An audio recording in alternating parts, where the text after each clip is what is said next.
Facebook, comme Google et les autres, on va le dire, qui font du digital, ils font exprès de durcir leur algorithme pour te diriger vers la plateforme publicitaire. Et c'est là où moi je reste depuis X années bloqué dessus, le SEO. Le SEO a évolué certes, mais ça reste toujours la même ligne directrice. Je pense qu'il y a l'éducation aussi de commerçants qu'il n'y a pas pour les gens qui se lancent dans l'e-commerce, tu vois. Il y a d'avoir, on va dire, l'esprit entreprendre, d'investir dans un business pour avoir un retour, mais les gens veulent avoir un retour trop facilement. Mais comme je dis à mes étudiants, le principal c'est de faire de la veille. Si vous ne faites pas de veille au bout d'un certain moment, comment je sais tout ça? C'est parce que je fais la veille, quelquefois avant de me coucher, je regarde l'algorithme, il a bien vu que je suis intéressé par du contenu de qualité. La stratégie marketing, les réseaux sociaux, c'est plus ce que c'était avant. Avant, moi, je pouvais avoir pas mal de visites via les réseaux sociaux. Maintenant, les réseaux sociaux, on n'a plus les retours qu'on avait à l'époque. Maintenant, il faut regarder le taux de couverture, c'est le nombre de clients que tu as, mais c'est plus la même chose. Aujourd'hui, nous avons l'honneur d'accueillir Yannick Marais, un visionnaire dans le domaine du e-commerce et de la communication. Ensemble, nous allons dévoiler les stratégies qui redéfinissent l'industrie du marketing en ligne. Yannick nous révélera ses secrets pour un référencement optimal sur les moteurs de recherche. Préparez-vous pour un épisode riche en informations et en conseils pratiques. Donc bonjour à tous et bienvenue dans ce podcast. Donc aujourd'hui, je suis accompagné de Bastien. Salut Bastien. Salut. Et de Yannick. Bonjour. On va interviewer aujourd'hui qui est un expert e-commerce, un expert encore dans plein d'autres domaines. Donc aujourd'hui, Yannick va nous parler tout simplement de son expérience professionnelle au niveau du e-commerce, également de son expérience sur d'autres domaines. Donc aujourd'hui... Aujourd'hui, on va avoir le plaisir déjà d'avoir un petit peu le parcours de Yannick. C'est ça. Puisque c'est un précurseur du e-commerce, vous allez le découvrir dans cet épisode. Et après, on parlera un petit peu de ce qui se fait actuellement dans le e-commerce d'aujourd'hui et son avis sur ce qui se passe aussi. C'est ça. Ok. Alors Yannick, si tu veux, tu peux te présenter et explique-nous un petit peu comment tu t'es lancé dans cet univers du e-commerce. Pas de souci. Donc j'ai 47 ans, je suis de Perpignan et j'ai commencé le e-commerce un peu par hasard en 2008. Et mon parcours, il est complètement atypique. J'ai pas du tout fait des études pour ça. J'ai fait, on va dire, quelques études complètement différentes, mais complémentaires. J'ai fait un bac à l'époque commerce, un BTS force de vente. Je me suis dit, bon, qu'est-ce qu'on pourrait vendre? On est dans une région touristique à Perpignan. Un BTS tourisme. Et après 2 années en licence d'espagnol. Et à la fin, j'ai terminé dans une société de prêt-à-porter, dans même plusieurs. Et pendant 15 ans, j'ai travaillé dans le prêt-à-porter. D'accord. Donc tu as déjà un peu la fibre commerciale. La fibre commerciale, je l'ai, oui. Déjà, c'est ça. Un peu comme toi. Hein. Ouais, ça, je fais de la vente aussi, effectivement. Il n'y a que moi qui est zéro. Hein. Un bon coach. Enfin, ok. Et donc, du coup, tu travailles 15 ans dans le vêtement. Et après, tu as une transition à quel moment? La transition s'est faite pendant que je bossais dans le prêt-à-porter. En gros, mon premier boulot quand j'étais tout jeune, c'était animateur dégustateur en vin. Et en plus, je n'aimais pas le vin. Et j'en vendais. Okay. Et mon père travaillait dans le vin. Et à un moment donné, je commençais à m'intéresser à Internet. Et je cherchais les vins d'ici sur Internet. Et je fais, il n'y a pas de site. Il y a une référence par-ci, une référence par-là. Il n'y a pas de site spécialisé réellement que sur les vins du Roussillon. Donc, je me suis dit, ce serait pas bête de sortir un site sur ça. Donc, je partais de zéro. Hein. Je connaissais rien du tout. À l'époque, WordPress, je n'avais jamais entendu parler. Presta non plus. C'est en quelle année? 2008. Ah, 2008, ouais, quand même. Ouais, donc il y avait déjà moins de tutos sur YouTube, il y avait moins d'infos que maintenant. Même la solution WordPress, PrestaShop, je l'ai pris beaucoup plus tard. À l'époque, je travaillais avec TwoWeb Loyan. C'était... Ok. On va l'appeler le papa du web. Ouais. Le début. Ok. Et donc, je me suis... au tout début, j'ai suivi pas mal de... on va dire, je ne vais pas dire des influenceurs, mais des personnes qui travaillaient dans le web. Il y a une personne, je ne sais plus comment il s'appelle, il est décédé. Et lui, il était spécialisé à l'époque, achat, revente de noms de domaine. Donc, j'ai commencé à mettre un peu les pieds dans le web marketing comme ça. Et j'ai appris par là, après j'ai suivi une autre personne, ainsi de suite. Et après, tous les soirs, après mes 35 heures de boulot dans la semaine, et tous les soirs, je faisais mon site. Okay. Mais avant de faire le site, j'ai eu tout un process où je me suis dit, bon, comment je vais faire? Parce que les États-Unis, déjà, le dropshipping était déjà bien lancé. En 2008 déjà? Ah oui, moi en 2008, c'était dropshipping. J'ai pas fait autrement, mais après, j'ai fait du dropshipping amélioré par rapport à l'époque. Je vais l'expliquer comment j'ai fait. C'est qu'au tout début, j'ai fait une carte de visite toute bête. Je suis allé au Salon du Vin à Montpellier où il y avait les domaines locaux et les producteurs d'ici. Et je suis tous allé les voir et leur ai dit, voilà, j'ai ça comme projet, ça va vous coûter rien du tout, juste que vous m'octroyez la tarification comme un caviste. Donc moi, je vous envoie les commandes, le paiement, s'il faut le faire tout de suite, je le fais tout de suite, parce que j'ai déjà les fonds, le transporteur est déjà payé, vous mettez ça à disposition et c'est bon. Le plus dur dans le projet, hormis la conception du site et apprendre le web marketing, la logistique. Et là, la logistique, j'ai mis pas mal de temps parce que j'avais une logistique assez particulière. Je me suis dit, je ne vais pas envoyer de chaque producteur, je vais prendre un transporteur qui va me faire la ramasse. Si dans une commande, il y a 2 producteurs différents, il me fait la ramasse, un seul envoi, une seule facture. C'est précurseur. C'est l'un l'une des plus grosses problématiques en drop à l'heure actuelle, c'est aussi le transport, et aussi après quand on fait du drop et qu'on veut mettre plusieurs unités, plusieurs produits de différents fournisseurs, on n'a pas ce lien entre les fournisseurs, donc ils reçoivent les clients et reçoivent les colis en différé et ils se disent mais c'est quoi ce shop quoi. Oui, et en plus, le problème des livraisons, on est tous, si c'est la poste et l'autre, alors un jour c'est à telle heure, un autre jour c'est à telle heure, donc si on reçoit 2 commandes, moi j'ai voulu faciliter, on va dire, le process. Parce que moi-même, étant consommateur et recevant des commandes, il fallait à la poste parce qu'il est passé, on n'est pas là. Et après, moi, je ne passe pas par la poste. Pourquoi ? La poste, ça demande des frais supplémentaires. Un carton de vin expédié par la poste, à l'époque, c'était 17 €. Sur ça, il fallait rajouter l'emballage qui allait protéger le vin. Pourquoi ? Parce que c'est du mécanisable. Ça passe sur un tapis, ça tombe, il y a d'autres colis qui tombent dessus. Moi, je passais par les transporteurs. Dans l'époque, je passais par Mazé, maintenant, je passe par Géodis. C'est du manuel. Donc il y a largement moins de casse, sauf période de Noël, un peu plus, mais il va dire l'homme de casse 10 à 12 par an. Ah ouais. Ok. Donc à ce moment où tu commences cette activité, tu es encore dans le milieu du textile, tu es vendeur encore dans les magasins de retail. Tout à fait. Directeur adjoint pendant 10 ans chez Armentieri, et j'ai fait chef textile à Intersport City Sport. Et je faisais ça, donc j'ai mis des heures. Parce que quand on se confronte à un domaine qu'on ne maîtrise pas, où il y a des domaines, HTML, CSS, web marketing, référencement, donc j'ai mis des heures. Donc là, tu as fait, on va dire, le projet de A à Z. Tu as commencé par déjà démarcher un peu les producteurs, et après, tu rentres dans le web, c'est ça ? C'est ça. Donc tu rentres dans la création web, et à cette époque-là, comment après sur le web, tu arrives à faire connaître ton produit ? SEO, à fond. SEO, que du SEO. Que du SEO, full SEO. Okay. Et en y travaillant, maintenant j'y travaille presque jamais sur mon side project, comme on discutait tout à l'heure. Ouais. Il y a souvent d'autres trucs à côté qui sont peut-être plus importants. Oui, moi, mes sites de vin ou d'autres sites que j'ai, c'est vraiment quand j'ai le temps, je m'en occupe. Après, ça fait des revenus passifs. Ouais, c'est de l'automatisation. Ouais, voilà, sauf envoi de commande, c'est moi qui envoie la commande, et encore que là, avec l'intelligence artificielle, j'ai développé un petit programme directement sur mon ordinateur qui va interroger la base de données. Quand il y a la commande, il l'envoie directement. Et ça, c'est le message au... t'as optimisé ça, tout. Ça, c'est encore plus optimisé pour avoir une muse. Ouais, non, mais t'as bien fait. Du coup, en plus, t'as été malin, parce que je crois qu'un de tes sites s'appelle Vin du Roussillon, justement. Parce qu'au tout début, j'avais suivi un mec qui parlait t'as raison. Des noms de domaines. Et quand on sait un peu le SEO, qu'on parle le backlink, et qu'il ne faut pas faire des backlinks optimisés, c'est-à-dire trop haut sur le mot-clé, mais mon mot-clé, mais mon nom de domaine. Ouais, du coup, c'est bien joué. Parce que du coup, t'as fait ça, je crois, en 2009, t'as dit ça ? En 2009, je l'ai lancé, mais je l'ai acheté en 2008, si je ne me trompe pas, ou 2007, je sais pas. Donc c'est ça, dès le départ, par rapport à ceux qui veulent se lancer, Vin Roussillon est déjà pris, et en gros, t'es parti direct dans le dur. Vin du Roussillon, il y a ici le CIVR, c'est le comité interprofessionnel des vins du Roussillon. Il s'appelait Vin du Roussillon avec un S, mais ils n'avaient pas déposé sans S. Et depuis quelques années, ils ont arrêté Vin du Roussillon avec le S, je pense peut-être que je l'aurais... Et ils s'appellent roussillon.wine. Ouais, mais c'est mieux toi.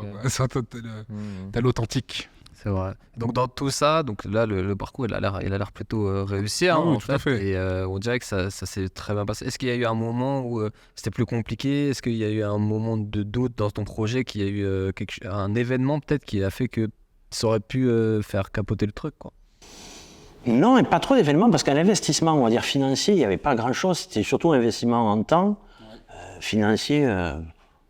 Le nom de domaine, si est là. Après, sur les connaissances, c'est sûr que dès le premier obstacle, si on baisse les bras, parce qu'on n'y arrive pas, moi je suis un peu sportif, je ne baisse pas les bras.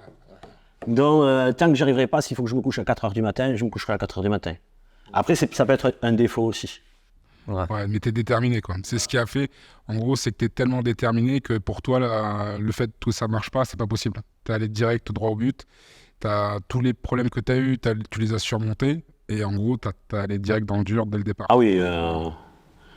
Ouais. Ah, en tout cas, c'est intéressant parce que nous, dans les personnes qu'on peut accompagner, souvent, on voit, il y a des gens, ils font 1 heure sur WordPress, puis d'un coup, ils disent « Oh non, ça, c'est pas fait pour moi ». Directement, ils sont un peu découragés parce qu'ils arrivent sur une interface un peu nouvelle, avec des fonctionnalités un peu à droite, à gauche, une interface pas très jolie à regarder en vrai.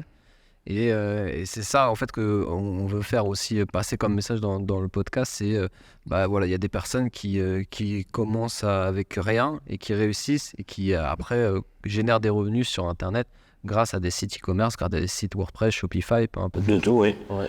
Ben, moi, si je dois donner un conseil vis-à-vis de ça, le digital évolue à toute vitesse. Donc même nous, on en parlait tout à l'heure, GA4 ça évolue, Google Ads ça évolue, le Facebook et autres. Si chaque fois on devait baisser les bras parce que ça évolue, on ne retrouve pas la même interface et autres. Et je veux dire, il ne faut pas sortir de Saint-Cyr, il faut juste rien lâcher. C'est vrai. Et donc toi, tu vois comment l'évolution là, du web par rapport à 2008 et aujourd'hui ? Si par exemple, si quelqu'un aujourd'hui veut se lancer. Ça dépend du domaine, parce que moi je vois dans le domaine où je suis, ça m'a valu quelques problèmes, on va dire, dans le domaine du vin. C'est que quand vous êtes référencé mieux que la cave et qu'on vous bloque les ventes parce que vous êtes mieux référencé que la cave, ça pose problème. Ah ouais, okay. C'est vrai que ça c'est... La cave, c'est quoi ? C'est un gros site de vin c'est une cave ici avec une réputation. Quand on marque leur nom de vin, je suis devant eux. Ouais, ça plaît pas. Après, c'est un peu comme Amazon en fait. Parce que Amazon, peu importe quel produit vous tapez, ou même Pinterest par exemple, si vous tapez quel truc, il y a des fois Pinterest qui sort devant. C'est ça. Ils ont un problème avec ça. Ah oui, ça m'a valu d'être bloqué les commandes. Ouais, c'est-à-dire qu'en fait, tu travaillais avec eux pour qu'ils te livrent du vin, mais comme eux c'était tes fournisseurs, tu étais mieux référencé que ton fournisseur. Du coup, il perdait des ventes et du coup, ça lui a pas plu. C'est comme s'il disait le Auchan qui est situé avant sur la route, mais je vous vends mon vin, mais vous mettez un drap blanc devant pour pas empêcher les ventes dans ma cave qui est en dur. Bon, ce que j'ai fait, c'est que j'ai gardé le référencement sur ça et après je fais des produits de substitution. D'accord. Qui t'ont permis de détourner ce blocage, quoi. Pas les mêmes vins, mais vendre des vins équivalents. D'un côté, c'est bête de leur part, parce que du coup, ce qui se passe, c'est qu'ils bloquent des ventes, parce que même si tu es mieux référencé qu'eux, mine de rien, tu commandes chez eux de toute façon, et tu achètes le vin chez eux. Donc ça veut dire que si tu vendais leur vin, ils auraient quand même gagné de l'argent. Et surtout qu'à notre époque, une petite vente, on peut pas, il y a une petite ou une plus grosse. Parce que moi, je vends aux particuliers. Oui, parce que c'est vrai que je n'en ai pas parlé, je vends aux particuliers par carton de 6. Parce que quelqu'un qui va acheter des vins du Roussillon, il faut qu'il soit connaisseur. Donc, c'est vraiment un persona spécialisé. Donc, il ne va pas dépenser, je ne sais pas si la bouteille vaut 20-30 €, 120 € dans un carton, s'il ne connaît pas le vin. Donc, voilà, ce n'est pas des petits volumes. Je ne fais pas une bouteille, je ne vends pas la bouteille. Quand je vends une bouteille, c'est une bouteille de champagne, des gros Magnum ou autre. Parce que là, c'est déjà un prix à 120 € le Magnum, oui. Mais moi, je me suis spécialisé dans ça parce que je me suis dit, je ne vais pas leur demander de panacher parce que ça va leur demander du travail. Et on sait que les viticulteurs ici ne sont pas comme en Bourgogne, comme à Bordeaux, où ils ont des moyens financiers pour avoir quelqu'un qui travaille. Voilà, ils sont limités. Qui dit limité, j'essaie de faciliter leur process. D'accord. Et ton projet là, donc vin du Roussillon, pardon. Tu l'as pas développé nationalement, par exemple à Bordeaux ou dans d'autres régions ? Non. Pourquoi ? Parce que j'en ai développé un autre entre-temps, dans le vin. Ah oui. Okay. Donc un autre projet. En 2011, pareil, ma sœur me dit, Yannick, tu devrais t'intéresser aux vins aromatisés. Donc le plus connu est Rosé Pamplemousse. J'ai déposé rosépamplemousse.com. Ah ouais, c'est ça que tu veux dire. Ouais, c'est ce que je disais. Ah, okay. Parce que dans le sud, ça marche beaucoup, les trucs un peu fruités. Alors, c'est pas que le sud. J'ai eu beaucoup de clients, je peux même vous montrer les noms. Roland Garros, Stade Français. Ah ok.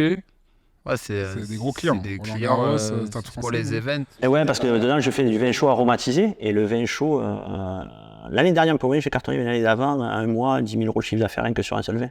Sur un seul vin ? Ah ouais, c'est propre. Production de spectacle à Paris qui m'a pris pour, je sais pas, 5 000 euros de vin ou 7 000. Et j'ai eu aussi l'année d'avant les toutes petites bouteilles pour mettre dans les wagons Rail Race. Voilà, j'ai vendu 7 palettes. C'est intéressant. Et est-ce que tu te développes un peu aussi à l'international? Non. Que du national? Que du national. L'international, trop de galères. Ah ouais. Est-ce que tu peux expliquer un peu ce qui peut arriver comme galère? Ce qui peut arriver comme galère, déjà les transporteurs. Le transporteur, on va dire quelconque français, ça va coûter un certain prix. Tout à l'heure, on parlait d'un courtier, je ne sais pas si tu peux donner les noms. Il y a un courtier en voie du net qui est hyper bien placé, c'est-à-dire qu'au lieu de représenter, au lieu que nous on y aille avec dire on envoie tant de volumes par mois, lui il représente 10 000 e-commerçants, donc un gros volume, donc une négoce complètement différente. Ça demande que quand j'envoie à l'étranger, je prends toutes les commandes et je dois les réemballer dans les cartons spécifiques aux transporteurs, dont la DHL, parce que sinon c'est pas pris en compte pour les assurances. Galère, c'est spécifique.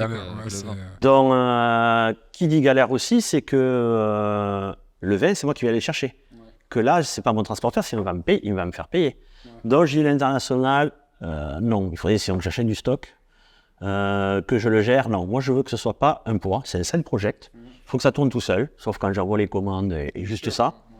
Mais pas une logistique où il faut savoir moi j'ai eu des demandes en Angleterre, en Suisse, Belgique, Chine, Russie j'ai fait à l'époque. Donc il faut savoir les incoterms, si c'est au cul du camion, le machin, le ci, là. Donc ça demande beaucoup. Il faut avoir le gamma pour les douanes, être enregistré dessus. Et il faut savoir que quand je vendais, là je vais arrêter le principe, les gens pouvaient venir le retirer parce que ma clientèle principale c'est en dehors de Perpignan ici. Mais si quelqu'un vient chercher le vin, il faut que j'ai une petite licence à emporter. Ah ok. Ah ouais, c'est spécifique à la vente d'alcool. Ouais, c'est ça, pour la vente d'alcool. Donc là, t'as pas besoin de licence pour vendre sur... Non, mais j'ai quand même une licence à emporter parce qu'à l'époque, quand un touriste venait là, il voyait mon site, plus d'une fois ça m'arrive, on m'appelle, on pense que je suis un gros domaine ou autre, parce que je suis bien placé, je fais oui, mais il faut un délai, laissez-moi le temps d'aller le chercher, voilà. Et j'ai des personnes, je dirais les petits vieux, moi j'ai des gens qui sont pas d'ici, ils viennent en vacances, ils voient à Canet. Allez, je vous prends 30 bouteilles parce que je remonte du Muscat de Rivesaltes chez ma famille en Dordogne ou autre. Donc voilà. Ah, c'est cool. C'est une reconnaissance. C'est une reconnaissance que de voir que des touristes qui te connaissent, qui ont envie de prendre tes vins. Alors, le pire, c'est pas les touristes. C'est avec mon second cidre, c'est pamplemousse.com. Petite anecdote. Je suis en train de travailler et là, mon téléphone sonne. Bonjour, ici Capital.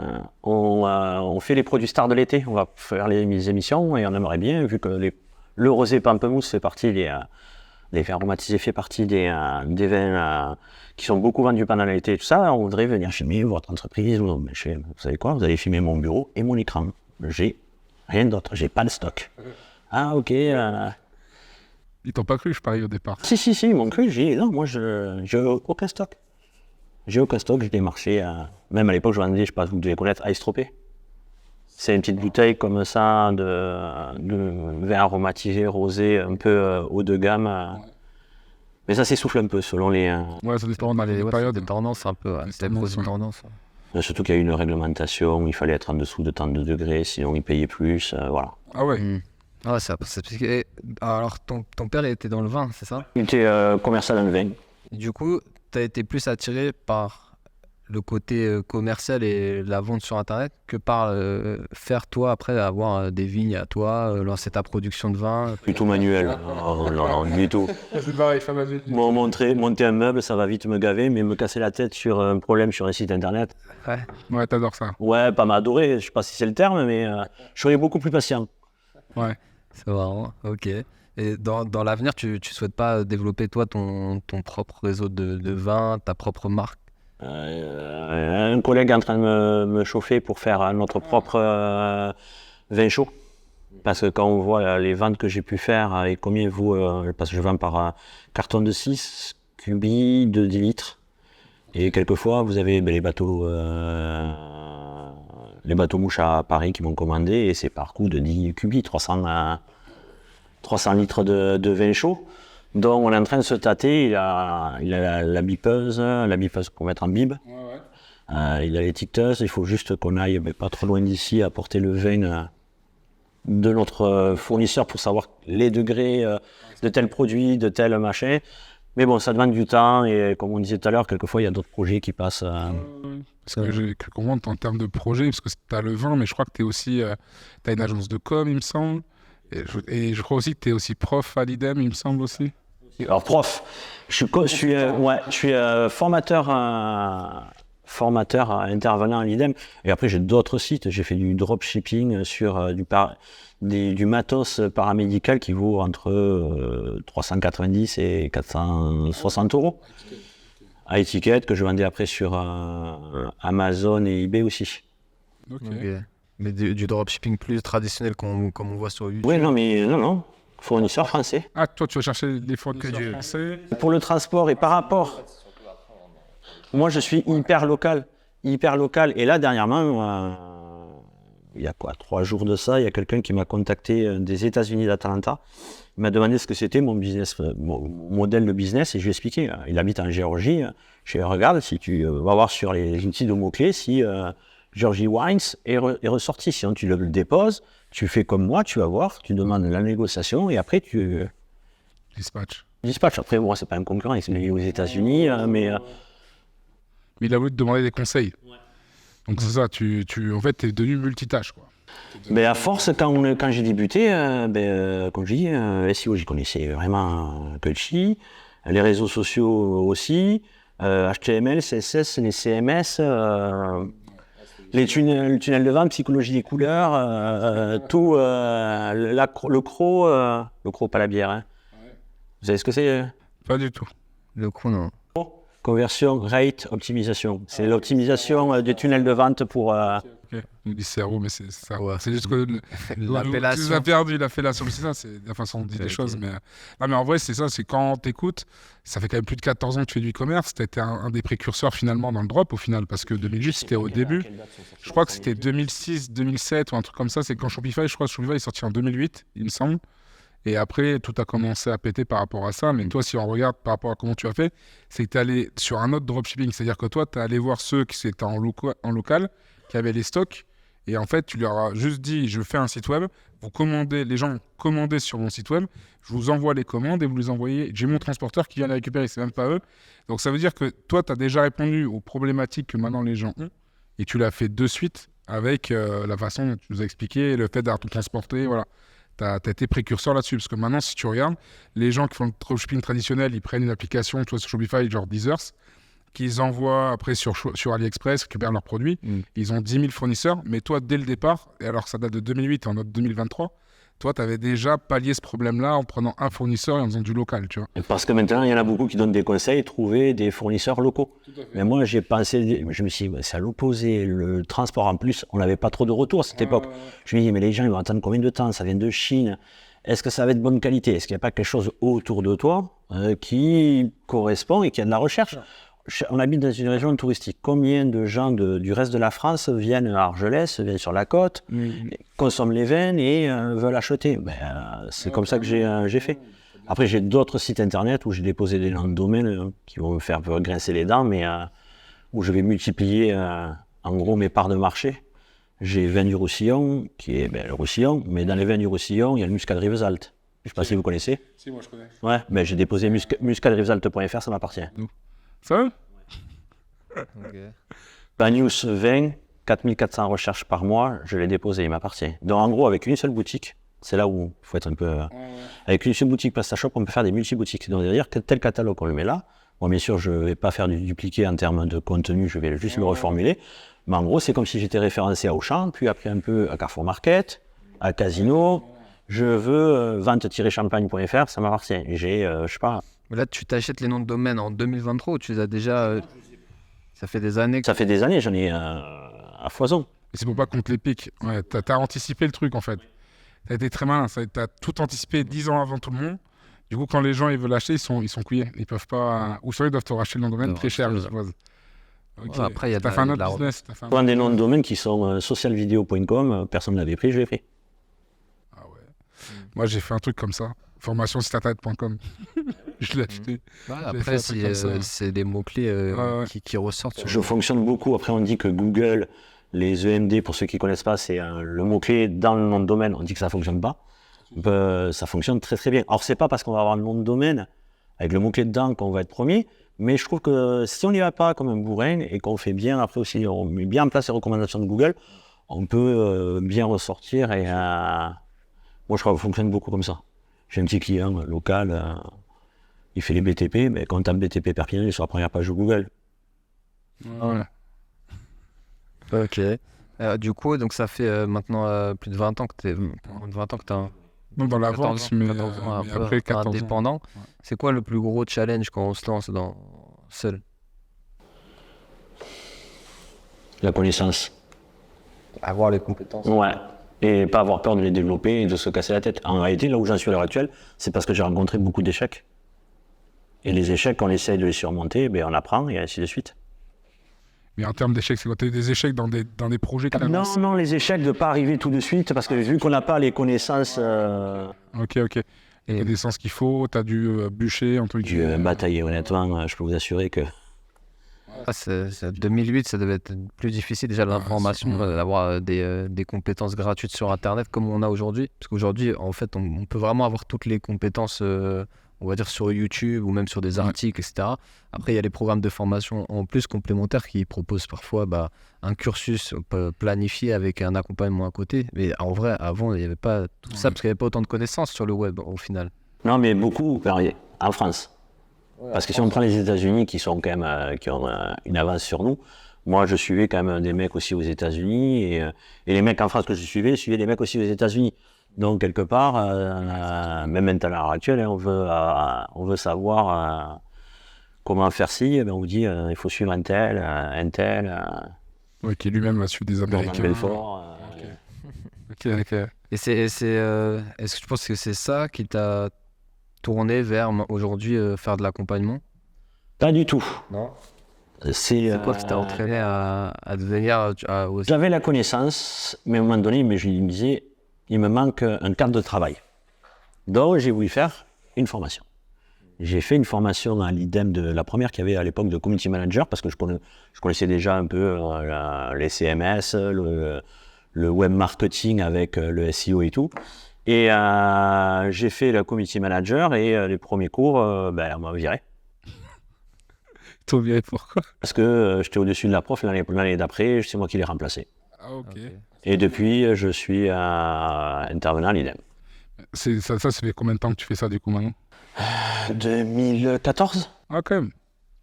Ok. Et du coup, tu as développé un nouveau business, c'est-à-dire que du coup, tu as créé ton agence de consulting, du coup l'agence de com, mon frère, il avait commencé à mettre le pied dedans, lui aussi, on est tous les deux parce qu'on travaille en famille.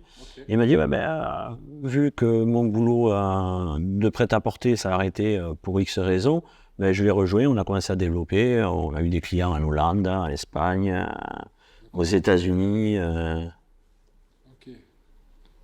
Ah, mais ça, c'est plutôt cool. On a chacun nos side projects. Oui, chacun, vous avez vos projets, vous avez fait un projet en commun quand même, parce que histoire de faire un truc en famille, mais chacun après derrière a ses ambitions et a envie. Oui, chacun on s'aide aussi. Ouais, voilà. Non, mais c'est bien, parce que du coup, quand tu as une difficulté quelque part, ton frère a peut-être la solution, ou toi tu as la solution pour lui, sachant que tu as fait déjà pas mal de choses pour l'aider à avancer ou autre, quoi. Donc c'est vrai que c'est pas mal. Donc tu enseignes là e-commerce et communication? Non. PrestaShop, stratégie digitale, réseaux sociaux, SEO, SEA. Si j'oublie rien. C'est déjà pas mal. Donc ça va, j'ai commencé par le SEO, mais vu que j'avais d'autres compétences, WordPress, j'ai fait quand même pas mal de sites aussi avec. PrestaShop aussi, parce que quand je suis passé de l'ancienne solution que j'avais, j'ai tout basculé sur Presta. Le 1.6, pas le 1.5. Donc, à fur et à mesure, de faire moi-même des updates, j'ai appris ci, j'ai appris ça. Et après, tu as tout simplement eu envie de partager un minimum. Bon, alors on peut se faire une confrontation. Fight. Parce qu'on est... après, toi, je pense que tu aimes bien aussi WordPress et tout, mais tu es PrestaShop, tu vois. Moi, par exemple, je connais pas vraiment cet environnement PrestaShop. Et c'est vrai que la seule fois où j'ai utilisé, c'était avec un client. Et quand je suis arrivé dessus, je l'ai trouvé hyper complexe, très difficile, même pour après faire du visuel, pour faire l'UI. Tu peux pas, en fait, il faut coder, non? Parce qu'il faut connaître le bon truc. Ouais. Un exemple dans WordPress, on en parlait tout à l'heure, Divi, Elementor. Elementor existe. C'est pas Gutenberg. Hein. C'est Gutenberg, je l'aime pas. Même mes élèves, Gutenberg, je le zappe direct. Hein, je leur dis Gutenberg, vous verrez quand vous allez passer de ça à ça, il fait oui, on comprend. Non, tu as un module qui s'appelle Creative Element pour le 1.6 et le 1.7. En gros, quand tu achètes un thème, c'est vrai que PrestaShop, c'est assez figé, page d'accueil et tout ça. Tu prends le Creative Element, tu peux modifier ta page d'accueil comme tu veux. C'est ce que j'ai à l'heure actuelle sur Venir au Sillon. Et un peu comme Divi, avec mon frère, on a suivi Divi sur WordPress depuis le début. Ils ont fait 300 jours de Divi, c'est-à-dire pendant 300 jours.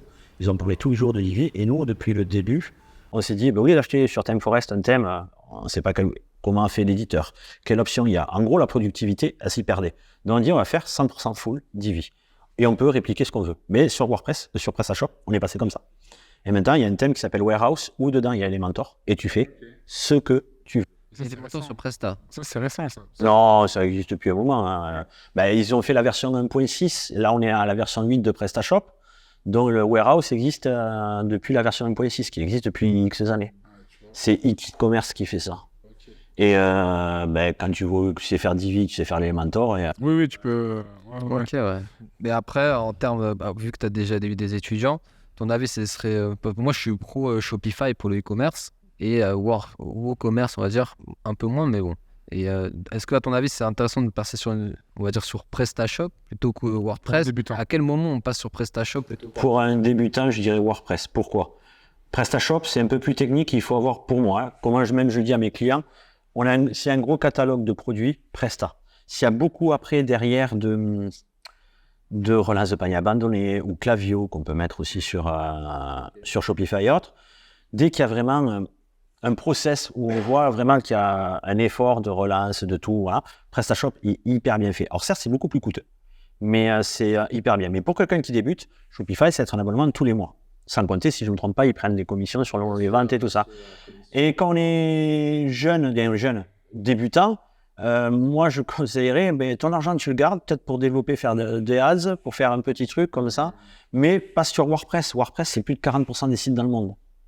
Donc, c'est hyper bien utilisé. Donc, moi, je dirais plutôt un WordPress pour quelqu'un. Et après, si les catalogues commencent à grossir, moi, je travaille tous les matins, j'interviens dans les sociétés, ils ont 6000 produits.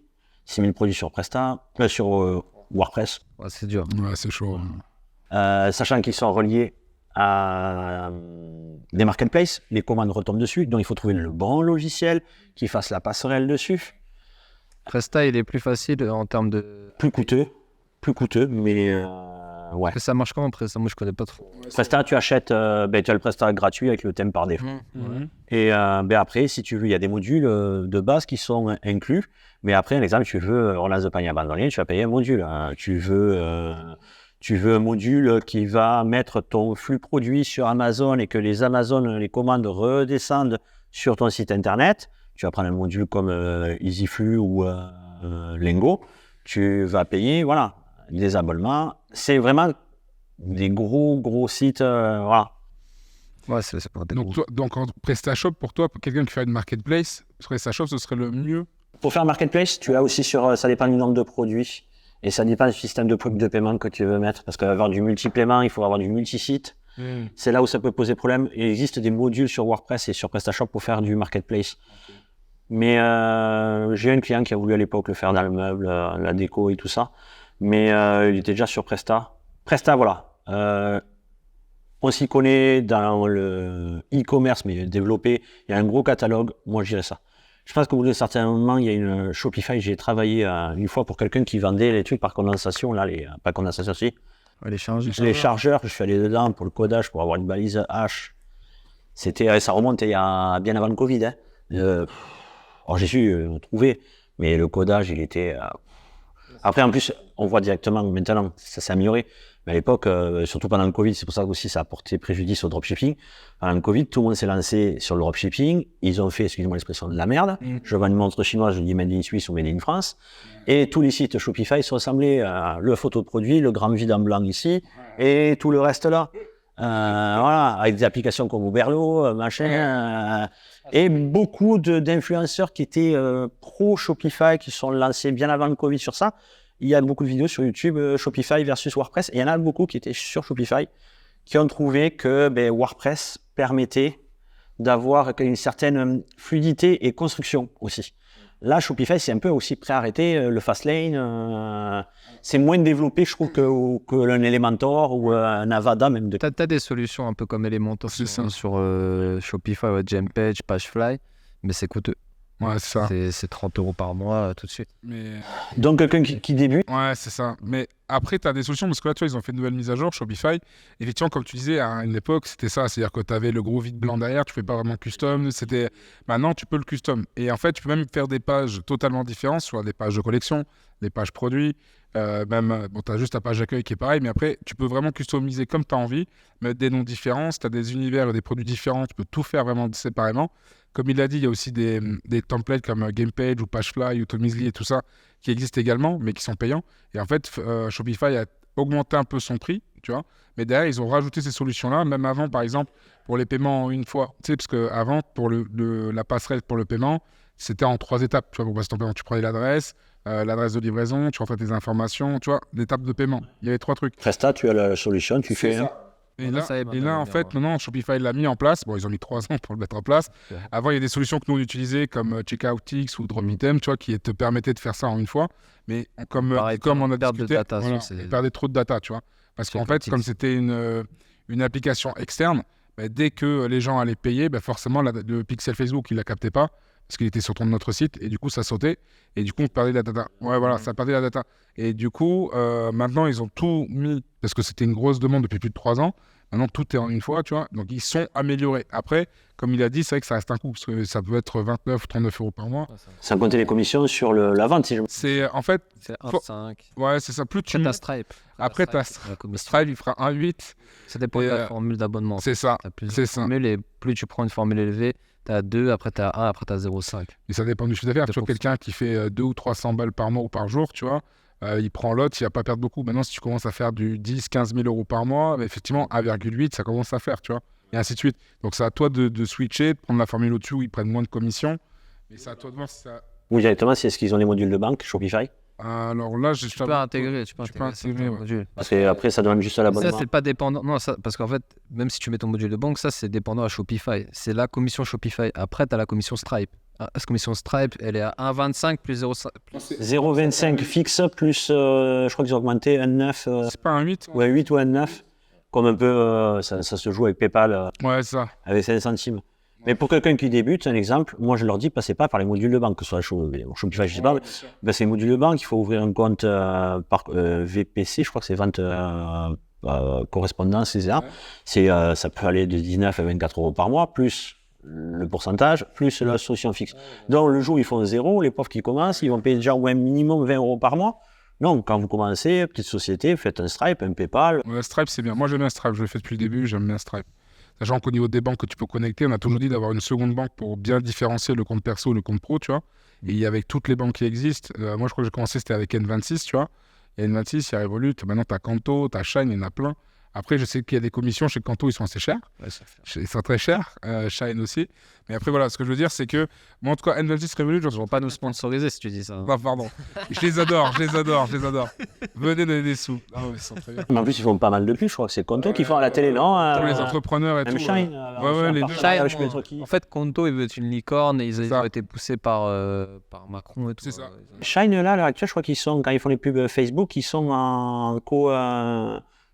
Si, il faut un accompagnement. J'ai vu des pubs. Ah ouais, c'est marqué avec Intel. Ouais. Ils font des trucs. Mais parce qu'à mon avis, ils se font la guéguerre, tu vois, de savoir qui va choper Intel. Et après, ils adorent les entrepreneurs, parce que les entrepreneurs qui font du e-commerce, comme tu l'as dit, tu vois, on est souvent sur Shopify, mais il y a du WordPress ou commerce, même PrestaShop avec ce que tu nous as dit.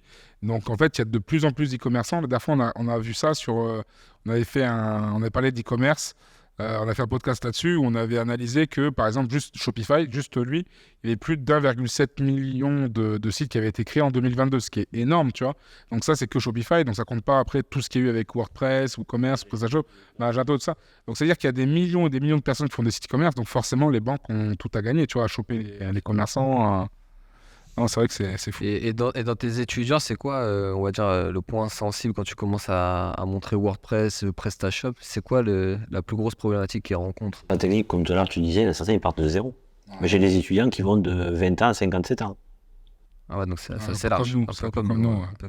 Donc c'est hyper large. Alors t'en as certains qui sont plus, comme on dirait ici, à chaud plus dégourdis. Et c'est pas pour autant les plus jeunes. C'est ça. Ça dépend. Moi j'ai déjà rencontré des personnes un peu plus âgées et te dire ouais, lui il va avoir du mal et arrêter tout qu'on te fait. Non, parce qu'il en veut. C'est ça aussi. Si on veut réussir dans le digital, il faut en vouloir et pas perdre le fil. C'est ça. C'est les gens ultra motivés qui sont disciplinés. Et qui font des recherches eux-mêmes. C'est ça. J'ai des élèves, c'est ce qu'ils font et je trouve ça cool. Et il y a ceux qui font l'effort, ceux qui le font pas. Et comme on dit, tous les deux, on a aussi nos chaînes YouTube où on met du contenu gratuit pour les aider justement à faire leur site web. Parce que forcément, on a aussi nos sociétés où on accompagne les gens. Mais on leur dit, si jamais vous n'avez pas forcément les moyens de nous payer, nous, on vous met une solution gratuite qui est sur Internet, qui leur permet au moins d'avoir un site optimisé. Et même le SEO, tu vois, on parle de SEO également, tu vois, alors qu'il y a certains qui facturaient à balle le SEO en disant, si tu veux au moins des informations, tu nous payes tant. Nous, tu vois, gratuitement, mais même des trucs sur Facebook Ads, tu vois, on donne beaucoup de contenu. Tous les deux, je crois, on a plus de 150 vidéos, tu vois, qu'on propose aux gens gratuitement, tu vois. Et on aborde plein de sujets, tu vois. Donc, c'est vrai qu'on a, comme tu l'as dit, c'est que les gens qui sont ultra disciplinés, qui ont vraiment envie, il n'y a pas d'âge en soi.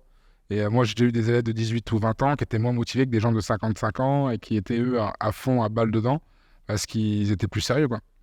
Il y a aussi le problème, c'est que, je vais pas le taper sur eux, mais quand ils voient un tel est à Dubaï, dépense tant, ils pensent que l'argent, ça tombe comme ça. Non, il y a du boulot derrière. Il y a trop de... Quand t'es à Dubaï, tu dépenses. Non, mais je parle pas de quand ils sont à Dubaï, mais quand ils voient les gens qui sont à Los Angeles, Miami, ils pensent que c'est voilà, que l'argent a arrêté. Tu fais un site viteuf, tu fais un Shopify, parce qu'il y en a beaucoup qui ont vendu ce rêve-là pendant le Covid. Hein. Ça continue encore. Hein. Ouais, ils le font, mais non, le boulot, ce que je vois comme plus gros problème, que ce soit des particuliers, il y a des gens qui sont en reconversion ou des entreprises, c'est qu'ils n'ont pas de stratégie d'entrée.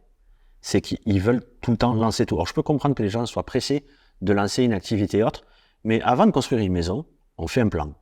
Ben, un site internet, un e-commerce, votre stratégie, il faut la faire avant. Et pas se tomber sur qu'est-ce que je vais mettre dans cette page. Ouais, moi, je vois beaucoup de gens qui disent mon site n'a pas de visibilité, des grosses sociétés ici. Hein. J'ai pas de visibilité. Ben ouais, tu n'as pas de visibilité parce que tu t'es pas posé, tu dis ben, je vends tel service ou tel produit. Quels sont les mots-clés, si tu veux déjà, hein, qui vont être tapés pour ça? Ok, quelle image tu vas mettre? Comment tu vas la nommer? Est-ce que tu as le contenu écrit? Non. Ouais, tu prépares tout à l'avance. Quand tu arrives, tu as tout et tu as une structure. Et il y a beaucoup aussi de formateurs qui disent ouais, d'abord, il faut faire l'arborescence. Mais l'arborescence, si on ne parle pas du SEO avant, ben, au bout d'un certain moment, moi, je ne citerai pas la marque, mais ils avaient une catégorie qui s'appelle biscuit. Qui va taper... Ah, mais c'est beaucoup de sites. Qui va taper biscuit sur Internet? Il va avoir des recettes, marmiton, ci et là. Mais quelqu'un qui fait du site en ligne et qui vend des biscuiterie en ligne sera beaucoup plus pertinent. Certes, il y a moins de recherche, mais il sera beaucoup plus qualifié. Et c'est un mot-clé plus transactionnel que informatif. Mais des sociétés de partout, c'est souvent ça. Ils ne prennent pas le pas de dire, ben voilà, on se met à plat, comme une maison. Combien de pages on va avoir, combien de sites. Tout analyser, tout mettre en place avant de... Comme tu dis, c'est faire l'ossature, faire comme quand tu fais une maison, tu fais le plan, et après t'envoies et tu envoies les architectes. Et il y en a beaucoup qui se plantent parce qu'ils veulent avancer tellement vite, ils veulent tellement, entre guillemets, faire de l'argent rapidement, qu'il y en a certains, ça dure même pas un an.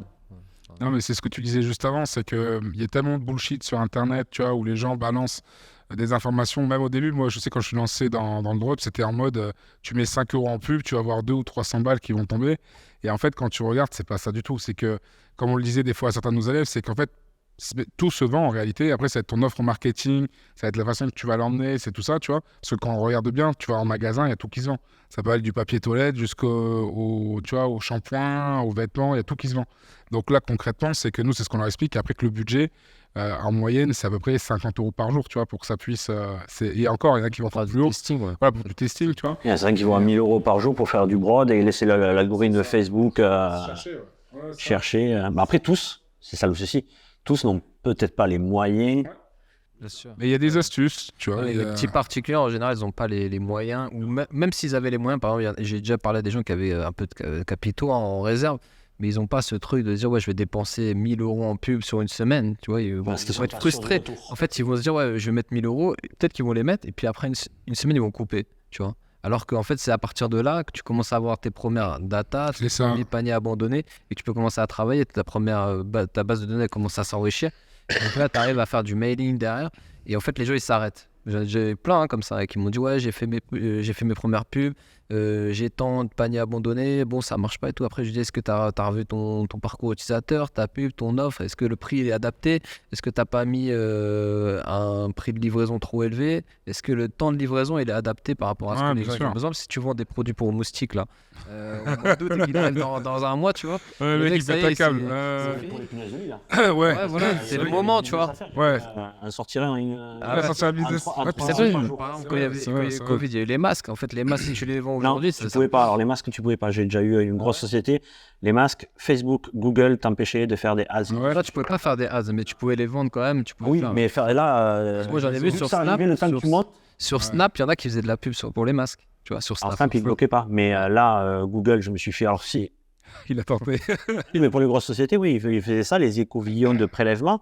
Il suffit que sur la page de destination, il y avait le mot Covid et autres, ils bloquaient, même si c'est dans le nom du produit. Facebook, c'était pareil. Ouais, ils ont dû avoir l'information. Sauf si on faisait des pages de rédaction, il y avait des petites techniques avec les pages de rédaction juste avant. C'est sûr. Donc après, il y a ce truc aussi, je pense, il y a l'éducation aussi de commerçants qu'il n'y a pas pour les gens qui se lancent dans les commerces, tu vois. Il y a d'avoir, on va dire, l'esprit entreprendre, d'investir dans un business pour avoir un retour, mais les gens veulent avoir un retour trop facilement, trop rapidement. C'est ça, sans faire trop d'efforts. Parce qu'il y a aussi le contexte où on voit les vidéos YouTube, on voit un tel sur un tel. Alors peut-être qu'eux, ils ont réussi avec moindre d'efforts, mais c'est pas le cas de tout le monde. Si on ne serait pas là tous, voilà. Mais c'est surtout, moi, ce qui me rend ouf, en fait, c'est des gens qui promettent, toi, parce que tu peux faire 10 000 € tous les mois, 20 000 € tous les mois, mais tout dépend du budget commercial que tu as mis, parce que les mecs, ils disent pas combien ils ont mis derrière. Et combien de bénéfices ils font, c'est surtout ça. Le mec qui va dire, j'ai fait 500 000 €, ok. Mais derrière, le mec, s'il faut, il a fait 200 000 € de publicité, j'en sais rien de ce qu'il a fait, tu vois. Il y en a plein qui disent ça, tu peux faire 10 000 € par jour avec cette technique, ok. Mais cette technique, est-ce que ça s'adresse à tout le monde? Combien t'as mis toi en pub pour avoir ces 10 000 € là? Et il n'y a personne qui dit réellement, en fait, combien il met pour faire tant d'euros, tu vois. Comme si c'était tabou, tu vois. Et le truc, c'est que moi, je dis, je suis d'accord, moi, je dirais, ok, il n'y a pas de souci, je veux faire les 10 000 €, mais qu'est-ce que je dois faire pour faire ces 10 000 € par mois? Dis-moi, moi je suis prêt à payer. Si tu me confirmes que je fais 10 000 € par mois, qu'est-ce que je dois faire? Et si le mec il dit, bah écoute, il faut mettre 5 000 € de publicité tous les mois, il faut faire ça, ok, bah à ce moment-là, tu vois ce que tu fais et tu le fais. C'est rentable, parce qu'entre le coût du produit, les charges et tout. Ça dépend du produit, mais on t'explique, tu vois, si tu fais du branding ou pas, si tu fais juste du dropshipping à l'ancienne, ça dépend, on peut faire beaucoup de choses. Mais quelqu'un déjà qui est prêt à mettre 5 ou 10 000 € pour une méthode et qui va suivre le truc, si tu lui dis tu suivras telle chose, tu vas le faire, il va le faire. Parce qu'il sait que derrière, certes, tu lui as fait une promesse, mais derrière, il va investir un budget. Et ce budget, tu lui as déjà montré comment le tourner, tu vois. Mais quelqu'un qui va te dire, t'inquiète, tu mets 200-300 € par mois et tu feras tant, ça, c'est du bullshit, tu vois. Mais ça n'arrive plus, mais à un moment donné, il y en a qui en parlent. Tu vois, sur Internet, de 0 à 10 000 € en 3 jours. Ah, ok, tu fais comment, tu vois. Et en fait, c'est juste l'expression, c'est les trucs à clic, tu vois. On va dire le haut, mais en gros, voilà, tu vois, c'est les gens, ils font ça et juste pour cliquer et après, ils vont te vendre des trucs miracles qui n'existent pas, tu vois. Il y a beaucoup de marchands de tapis, de rêve. Bah ouais, parce que eux, leur business model, c'est la formation, c'est l'accompagnement, la formation. Donc après, voir comment ils les accompagnent derrière. Après, peut-être c'est leur offre, peut-être que tu peux faire 10 000 en drop et t'envoies jamais les colis, en fait. Mais ça, j'ai déjà vu un mec qui avait ça. J'ai déjà vu un mec qui avait fait ça avec des pubs TikTok. Il avait gagné 8 ou 9 000 € en une semaine et demie, je crois. Et après, il a changé de compte Insta. Il m'envoie un truc en disant... j'ai un ami, mon fournisseur ne fait plus les produits. Est-ce que tu penses que c'est grave? Qu'est-ce que je dois faire pour mes clients? Soit tu retrouves un fournisseur, soit tu les rembourses tous. Ok, le mec a fermé la boutique. Et il s'est barré. Il a pris les sous. Une fois que Shopify Payment l'a payé, tu vois, il a fermé son site, il s'est barré. Il y en a eu combien comme ça aussi? Je sais pas, mais à l'époque, il y en a beaucoup. Mais là, moi, je suis, mais attends. C'est pour ça qu'il y a eu un ministre qui était intervenu pour le dropshipping. Il est mal vu. Moi, quelquefois, je fais des bons quand je vois des commentaires. Dropshipping, c'est de la merde, vous vendez des produits de merde. Non, je suis désolé, moi, je suis un peu cash. Non, moi, je le fais depuis. Je me suis intéressé en 2007-2008. Je l'ai sorti en 2009. Si tu le fais intelligemment avec des bons produits, et après, tu peux avoir un produit. Après, les gens, ce qui me fait sortir, c'est de moi. Ouais, mais c'est des produits qu'ils achètent. 1 €, ils le revendent 10, mais je suis désolé, tu vas faire l'essence en France, on est taxé à 80%. Ça s'appelle le capitalisme, c'est comme ça. Donc je vois pas où est le problème qu'il achète un produit 1 €, qu'il le revende 10, mais qu'il soit on va dire, transparent sur la qualité, l'origine du produit. Bien sûr. Et tu regardes en même temps ce qu'on disait la dernière fois, c'est que tout ce qu'on a sur nous, tu vois, les vêtements, les accessoires, les portables et tout ça, tout vient soit d'Asie, soit ça peut venir d'Amérique du Sud ou d'ailleurs, n'importe où. C'est ça, Pakistan, l'Indonésie, tu vois. Bien sûr. Tu vas sur Zara, c'est tout ça. Made in Bangladesh. Bah pareil, mais même la dernière fois, j'étais allé dans un truc de meubles, les assiettes en bois, tu vois, dessus il y avait écrit Made in China ou Made in Vietnam, tu vois. Ah oui. Et après ils te vendent ça en mode assez cher, tu vois. C'est des... Moi, j'ai vu un truc, c'est que tous les souvenirs, Tour Eiffel, C'est Chine. Ouais. c'est Chine. Oui. Tous les souvenirs du monde entier que tu achètes, peu importe où t'es, ça vient de Chine. Ouais, tu vois. Et les gens ils critiquent à fond alors qu'ils sont à fond dedans en fait. Les habits, les chaussures. Ouais, ça, les chaussures. Made in China ou Bangladesh, Vietnam, c'est ça. Et même tes portables, même les grosses marques, tu prends Apple, par exemple, tous leurs produits sont faits à l'étranger, et souvent en Asie, tu vois. Et après, ils font l'assemblage, ils mettent leurs puces, ils font le truc. Ils prennent les écrans de Samsung parce C'est que ça. l'iPhone Ils ont 10, ils ont été malins parce qu'ils ont pris le meilleur de tout le monde, ils en ont fait un téléphone, et tiens, mange-le, et maintenant tu te payes 2000 €. Ah oui, mais c'est ça. Après, c'est de la com, ils sont bons comme, ils sont très très bons comme. Tu reviens leur page de... En fait, Ouais, le t'as site, l'impression ouais, t'appartiens au groupe. Au groupe. Ouais, c'est ça, une élite. Il y a beaucoup maintenant, il y a beaucoup de personnes là qui créent des communautés après qui lancent leur e-commerce. Maintenant, c'est la nouvelle. Ça se fait, scène, ouais. un peu. La tendance. Ça respire et qui l'a fait. Elle a créé, Justine, je ne sais plus comment elle s'appelle, elle a créé une communauté sur Instagram, un groupe privé, où chaque produit qui va sortir, elle leur soumet. Et vous avez des Ouais, c'est quiz, bien. des- Ok. des- Elle montre voilà, qu'est-ce que j'en pensais du produit, le packaging. C'est ce qu'elle fait adhérer après derrière avec les gens. Ah ouais, elle, ça, c'est un produit. Après, elle a fait des levées de fonds qui lui ont permis. Maintenant, elle a des distributeurs et tout, mais elle est partie vraiment De rien. de sa communauté et de ce qu'elle avait eu par rapport à sa maladie et tout. Mais c'est une vraie. En fait, ça, c'est un pur produit storytelling. Oui, C'est mais tout le monde n'a pas ce storytelling. Tout à fait. vrai. Ah, c'est vrai, c'est vrai, c'est vrai. Dans les commerces, maintenant, c'est important. De toute façon, c'est ce qui différencie du AliExpress comme la gargouille, on en parlait. Ouais, la gargouille. La Je sais pas si tu gargouille. connais les gargouilles. C'est des gens qui ont pas mal fait de business là-dessus. C'est la petite boule de lavage. C'est une petite boule de lavage. Pour moi, c'est des trucs de château. Ouais, non, mais moi, pareil, c'est la première fois presque qu'ils m'en avaient parlé, tu vois, c'était pareil. Gros comme ça. Ouais, bleu, avec c'est des ça, trucs, des trous. Et que les mecs, ils mettent ça, et dis-toi, ça, c'est un produit AliExpress à la base. Ah, mais t'en as- Et c'est surtout que le tarif, il est comme on l'a dit. Il est à plus de 3 €, vendu 34 ou 24, un truc comme ça. Mais après, on ne peut pas l'en vouloir parce que l'achat-revente, ça existe depuis l'aube des temps. Tu prends par exemple même Primark, il doit un t-shirt 5 €, c'est pas cher, mais qui te dit que derrière, on peut acheter à 10 centimes. Avec 50 centimes. Ouais, c'est partout pareil. C'est que même quand on te vend un t-shirt, il y a des millions de t-shirts qui sont vendus par des millions de marques et tu as des prix qui peuvent aller de 5 € jusqu'à plus de 300 €, 500 € pour un t-shirt. J'ai eu cette discussion-là le jour du match, l'équipe de France, on le regardait, et il disait des amis qui ne se connaissent pas du tout, le dropshipping, les marges qui se prennent. Je fais, quand tu vas au resto, le vin que tu achètes, c'est un coef de combien? C'est entre 4 et 5. La bouteille, je suis au courant, elle vaut 5 €, ça peut monter à 6, ils vont te la vendre à 30.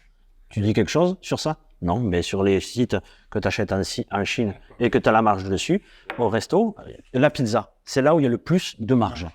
La pizza revient à 1,50 € à 2 € une pizza, ils te la vendent de 15 €. Tu vas dire au mec, mais tu te fous de ma gueule Non, parce que les gens... Après, parce qu'il y a eu aussi des gens qui ont un peu faussé l'image de ça.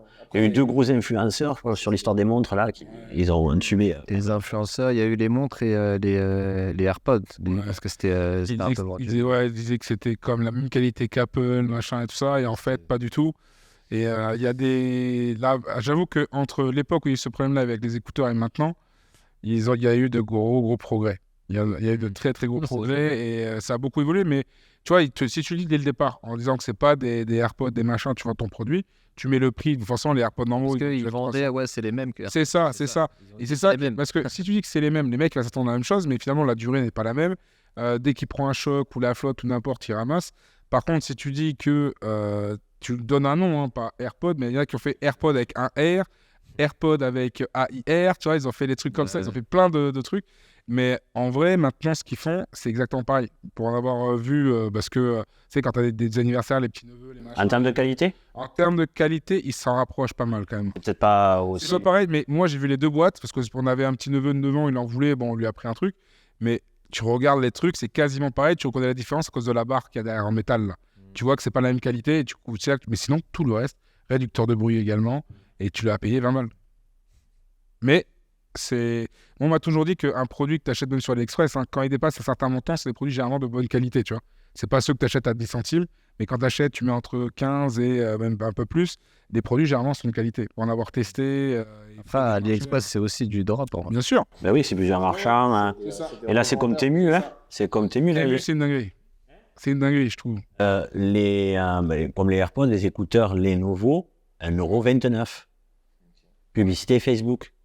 1,29 €. Donc tu peux même prendre ça, faire ton dropshipping dessus. C'est français ça Temu, c'est pas français, mais en fait, moi, je sais pas si tu as vu, moi j'ai commandé sur Temu pour voir comment ça fonctionnait. Ouais. J'ai commandé sur 7 vendeurs différents. J'ai pris un drone, j'ai pris plein de trucs. 7 personnes différentes. Le colis est arrivé en une fois avec tout, peu importe le fournisseur. Il est arrivé tout en même temps et ça a mis 7 ou 8 jours. Je serais curieux de savoir qui c'est écrit. Et franchement, moi je pense que peut-être AliExpress, dans le sens où tout le monde a critiqué AliExpress parce que c'était le délai qui n'était pas bon, les fournisseurs qui avaient des délais différents. Et comme par hasard, c'est un AliExpress puissance 10 dans le sens où les prix sont même des fois moins chers. Ils te font gagner des cadeaux. Il y a plein de roulettes là où ils te font gagner des trucs. Tu as des produits gratuits. Ils te disent, voilà, pour 55 €, tu as tous ces produits-là. Parce que tu choisis des chaussures, des vêtements. Par le marketing. Ouais. Non, mais moi, en fait, j'ai bien aimé comment ça a été fait. C'est pas qu'on va laisser du dropshipping qui avait les problèmes qu'il y avait derrière, qui a monté une plateforme. De fou. Ouais, c'est possible. C'est possible. Il faudrait se renseigner de qui l'a fait, parce qu'il doit y avoir le nom quelque part, tu vois, il est obligé. Les conditions. Ouais, dans les conditions générales. C'est pas une société. Écran, machin. Mais en tout cas, le gars qui a fait Temu, tous les problèmes qu'on avait avec AliExpress, ils l'ont fait. J'ai essayé de voir si sur Shopify, on pouvait le connecter. Il y a 7-8 mois, il y avait une application qui existait, Temu, et AliExpress.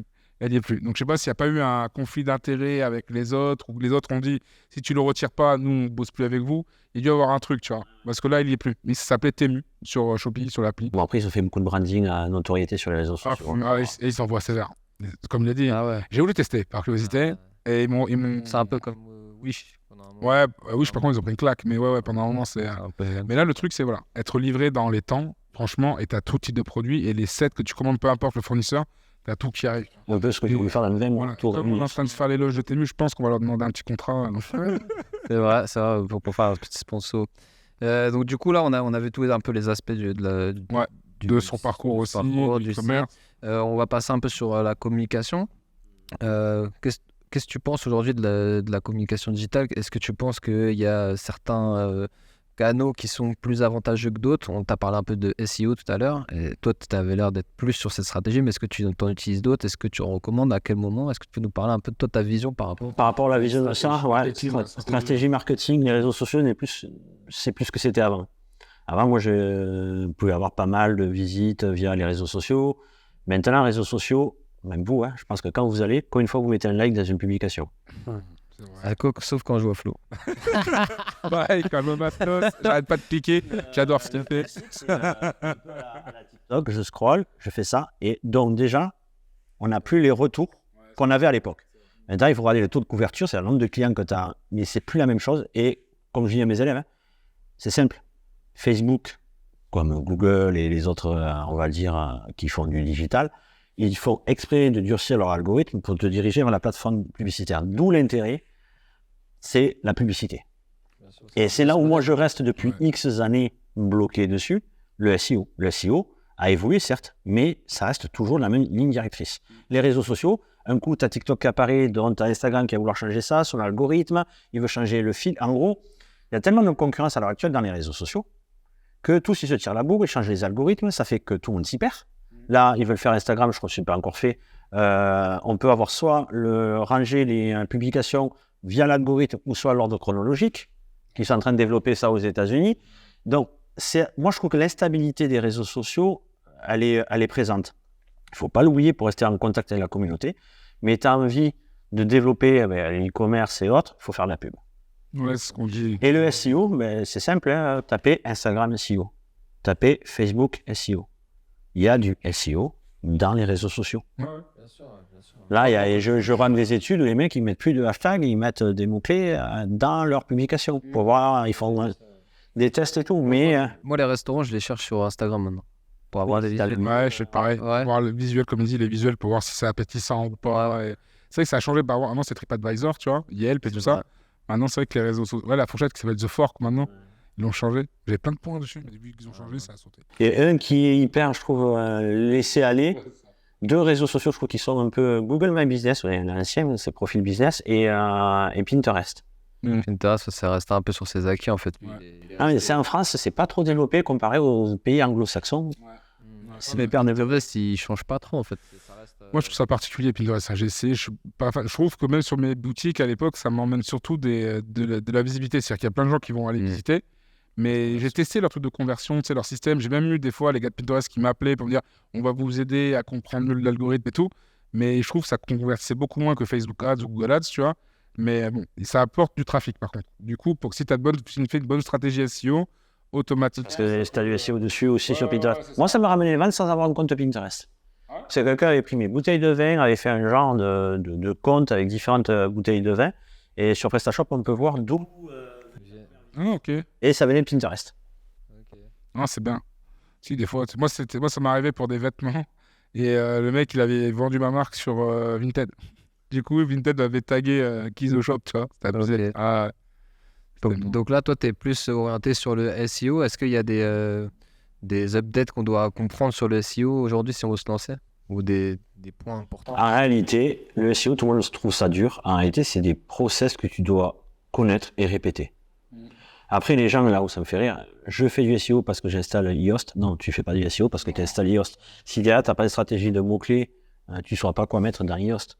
Non, en réalité, tout le monde, moi, je vais démocratiser un peu le SEO. Le SEO, tu as des bases. Tes bases, tu les respectes bêtement. C'est simple. Un H1, tu mets, tu structures. Ton mot-clé, tu répètes un certain nombre de fois. Tu fais du maillage interne, du maillage externe, des liens d'autorité. Tu mets en place ça. Honnêtement, moi, ça m'est déjà arrivé de me placer devant du Amazon. Et en faisant, j'ai pas les mêmes budgets, rien qu'avec du texte. Rien qu'avec du texte. Je me bats avec des Jiffy, la Redoute. C'est-à-dire qu'ils ont... Et il n'y a pas de backlink, que avec du texte. Parce que je choisis mes mots-clés avec un bon niveau de difficulté. C'est sûr que si je prends un mot-clé, je dis une bêtise, voiture, déjà, est-ce qu'il est pertinent? Non. Le niveau de difficulté est élevé? Non. Il faut être bête et discipliné. Est-ce que je vais aller concurrencer d'entrée Usain Bolt? Non. Je vais peut-être prendre le mec localement et on va grimper. Ouais, progressivement. Progressivement. Le SEO, non, c'est pas si dur que ça. Après, le côté le plus dur, c'est peut-être le côté technique. Le page speed de Google et autres. Mais honnêtement, j'arrive bien. C'est juste qu'il faut suivre les mêmes étapes tout le temps. C'est juste ça. Comme c'est répétitif, certains peuvent dire c'est chiant. Mais c'est ça, oui. Après, il faut. Et tu préconises en termes de texte, tu vois, le contenu, par exemple, si tu dois faire des articles de blog optimisés, choses comme ça, en termes de texte. Il n'y a pas de longueur. Il n'y a pas de longueur, non. Ouais. En réalité, tu as c'est ça qui est quand même assez contradictoire. Tu as SEMrush qui a fait une infographie, il dit, en gros, je crois que c'est entre 2000 et 3000 mots. Ouais, c'est ça. Mais ils se contredisent parce qu'ils ont un outil qui s'appelle SEO Assistant Writer, où tu mets tes différents mots-clés et il va regarder les 10 principaux. Et il va te faire la moyenne du contenu moyen qu'ils ont. Donc, si c'est 500 et quelques mots, tu dis, mais j'en fais 600, déjà, je suis au-dessus d'eux. Je fais cette technique-là. Je dis, mais vous n'avez pas SEMrush parce que c'est cher. Moi, j'ai un abonnement de Google, ça vaut 230 € par mois. Tu ouvres un Word, tu prends le premier, tu regardes. Si c'est du e-commerce, là où il ne faut pas se faire avoir, parce que là où SEMrush n'est pas bon, c'est qu'ils vont prendre les titres des produits. Des produits souvent répétitifs, tu as souvent les mêmes mots-clés, donc ça peut être du spammy. Tu prends réellement le texte comme Zalando, tu prends son H1, son H2, son texte de chapeau qu'il a, en bas tout ce qu'il a, tu le mets dans un Word. Tu en prends 10 comme ça, à la fin tu regardes le mot en bas à gauche, divise par 10, tu auras la moyenne que tu vas faire. Okay. Si les 10 premiers sont 1 à 300, 1 à 400, l'autre 350, tu regardes leur contenu. Tu regardes s'ils ont du contenu technique, si c'est du blabla. Moi, quelquefois, ça m'est déjà arrivé de faire du blabla parce que déjà le client, il n'avait pas de texte et je n'arrivais à me placer. C'est juste, voilà. On te dit, ouais, il faut une longueur. Non, moi, je l'ai testé. Honnêtement, je fais tout le temps cette technique-là. Et c'est là où SEMrush, ils sont contradictoires parce que leur outil, il te dit, la moyenne, c'est ça et l'infographie, c'est ça. Mais il est pas mal leur outil, c'est pas un peu comme Text Guru et autres, ils te mettent une notation, ils vont te dire tel paragraphe, il faut que tu le subdivises, ils ont intégré l'intelligence artificielle, ils vont te dire le champ lexical, il faut que tu rajoutes tel mot. Alors je l'utilise beaucoup pour voir mes notes. J'ai testé une application un peu pareil, du Text Guru, je l'avais déjà testé, mais après, là j'ai testé, je suis allé chez Go Entrepreneur à Lyon, là, et on a essayé Dockies. DOKEY. C'est une application, je crois, je sais plus qui c'est, mais en tout cas, j'ai essayé cette appli où justement, ça fait un peu comme SEMrush. Bon, c'est pareil, c'est 50 ou 60 balles par mois. Et par contre, en fait, tu mets ton texte de ton site et ils vont te dire d'entrée de jeu s'il y a suffisamment tel mot. S'il est trop répétitif, ils le mettent en rouge en disant tu ne dois pas dépasser 15, on descend. Du coup, ils vont te dire de choisir un synonyme. Voilà. Et ça marche comme ça. Et à la fin, ton texte, il est bien référencé. Mais bien évidemment, tu vas travailler ça, regarder avec l'application, ça t'aide. Parce que toi, si tu n'as pas le texte, tu ne peux pas savoir de base combien il faut par exemple, tu fais un article de blog sur Shopify, tu veux en parler, mais que ce soit visible en haut des pages. Tu vas mettre 15 fois Shopify, il va dire non, il faut que tu mettes 12 fois. Mais il faut que tu fasses l'application pour te le dire. Et SEMrush, d'où son nom, c'est assez rush quand même.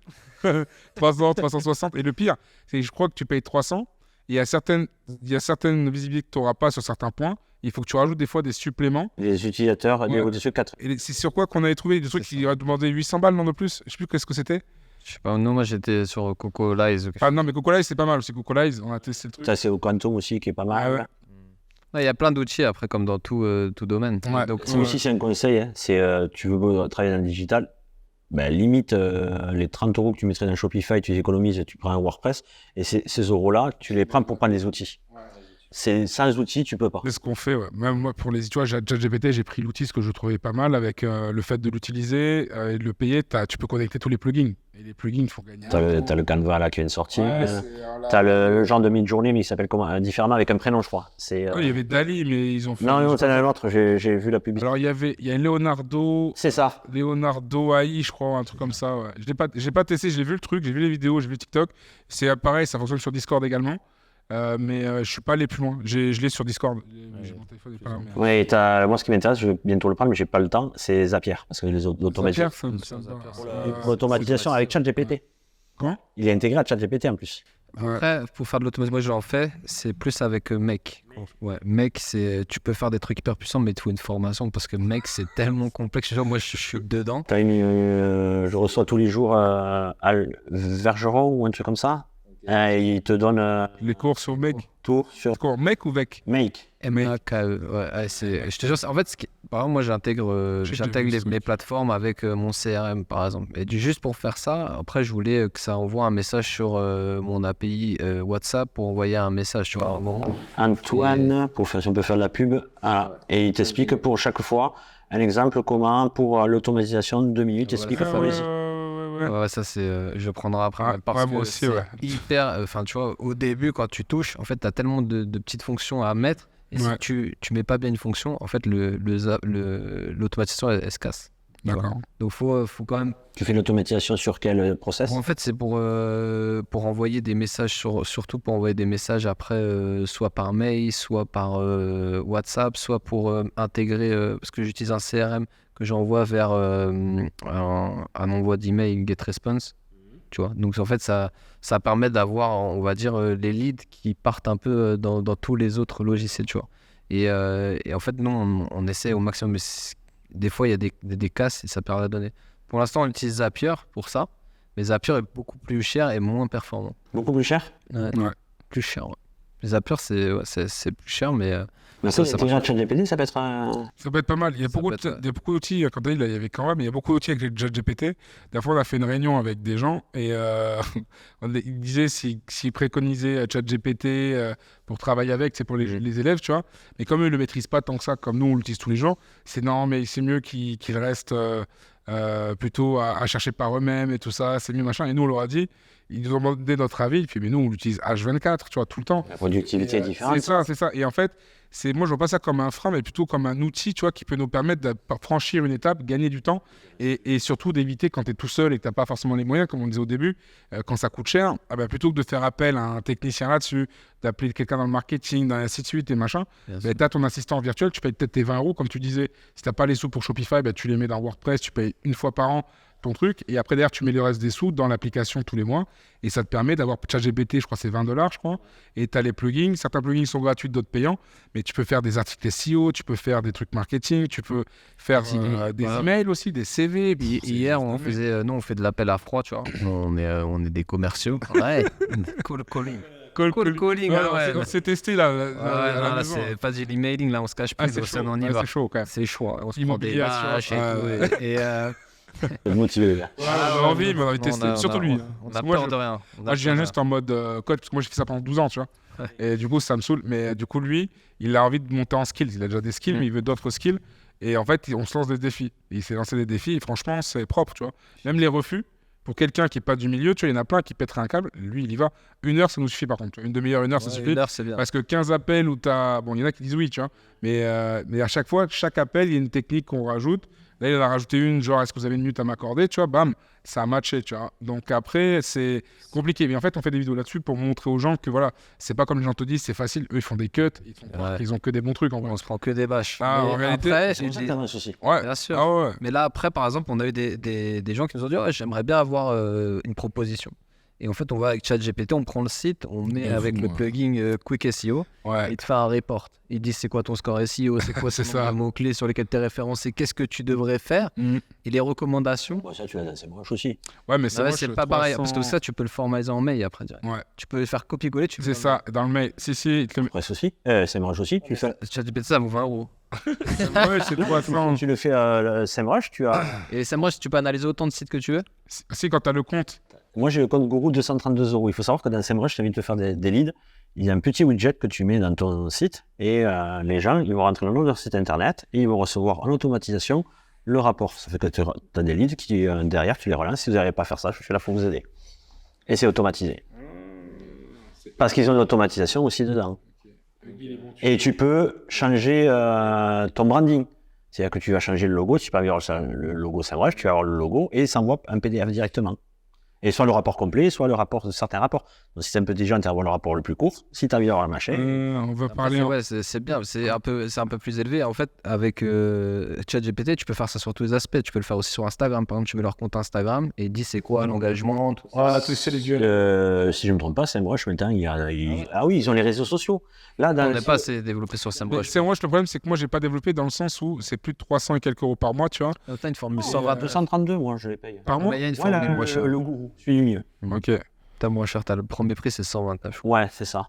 Et dedans, ils ont mis l'intelligence artificielle. Donc, quand tu as le SEO writing, il te dit, mais pour pouvoir reformuler, tu mets l'intelligence artificielle. Bon, je ne l'utilise pas. Alors, ils ont des coquilles. À un moment donné, il te dit, tel paragraphe est trop long, suggérer. Il fait ça, et en réalité, il te le divise à tel endroit. Qu'est-ce que tu fais? Tu vas là aussi diviser le mot, rejeter, tu vas toi, l'espace, hop, c'est fait. Ouais. Bah, déjà, ça me donne une question. Tu penses quoi, toi, justement, de l'intelligence artificielle et de l'impact que ça va avoir sur le SEO? Parce que ça, c'est un sujet où y a des gens qui disent que l'intelligence artificielle va complètement changer les moteurs de recherche. Ils essayent un petit peu, ils testent, mais après, bon, pour moi, en tant que...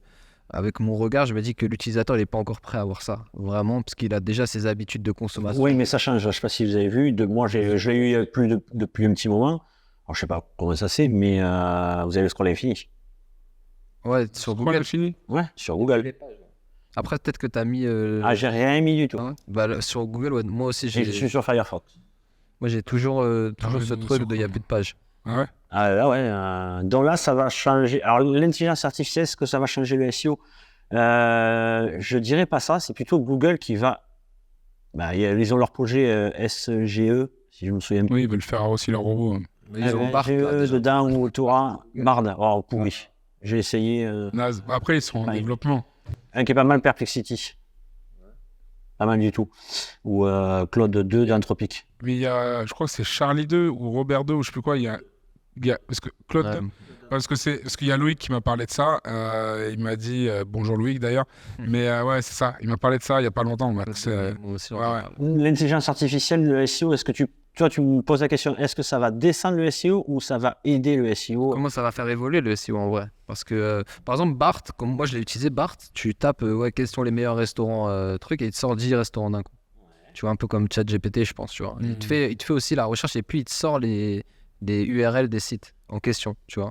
Il te fait un peu ce que font les blogs là qui font, c'est quoi les 10 meilleurs restaurants. Oui, comme les systèmes d'annuaire, mais quelque part, ChatGPT ou Bard ou les autres Anthropic, les Claude 2 et tout ça, c'est quelque part des moteurs de recherche. Mais si tu arrives bien à te placer dessus, comme tu dis, ils mettent les sources. Ouais, ils mettent les sources. Ils mettent les sources. Ouais, mettre les sources. Oui. Si tu prends le ChatGPT gratuit et que tu mets le plugin Web Access. T'as accès au web maintenant avec Bing. Ouais. Ah, mais non, même le ChatGPT classique, tu mets le plugin Web Access, et tu payes pas, et tu as accès Parce qu'il faut savoir que les données de ChatGPT vont jusqu'en septembre 2021. La dernière fois que tu mets le web access, en plus, tu peux le configurer.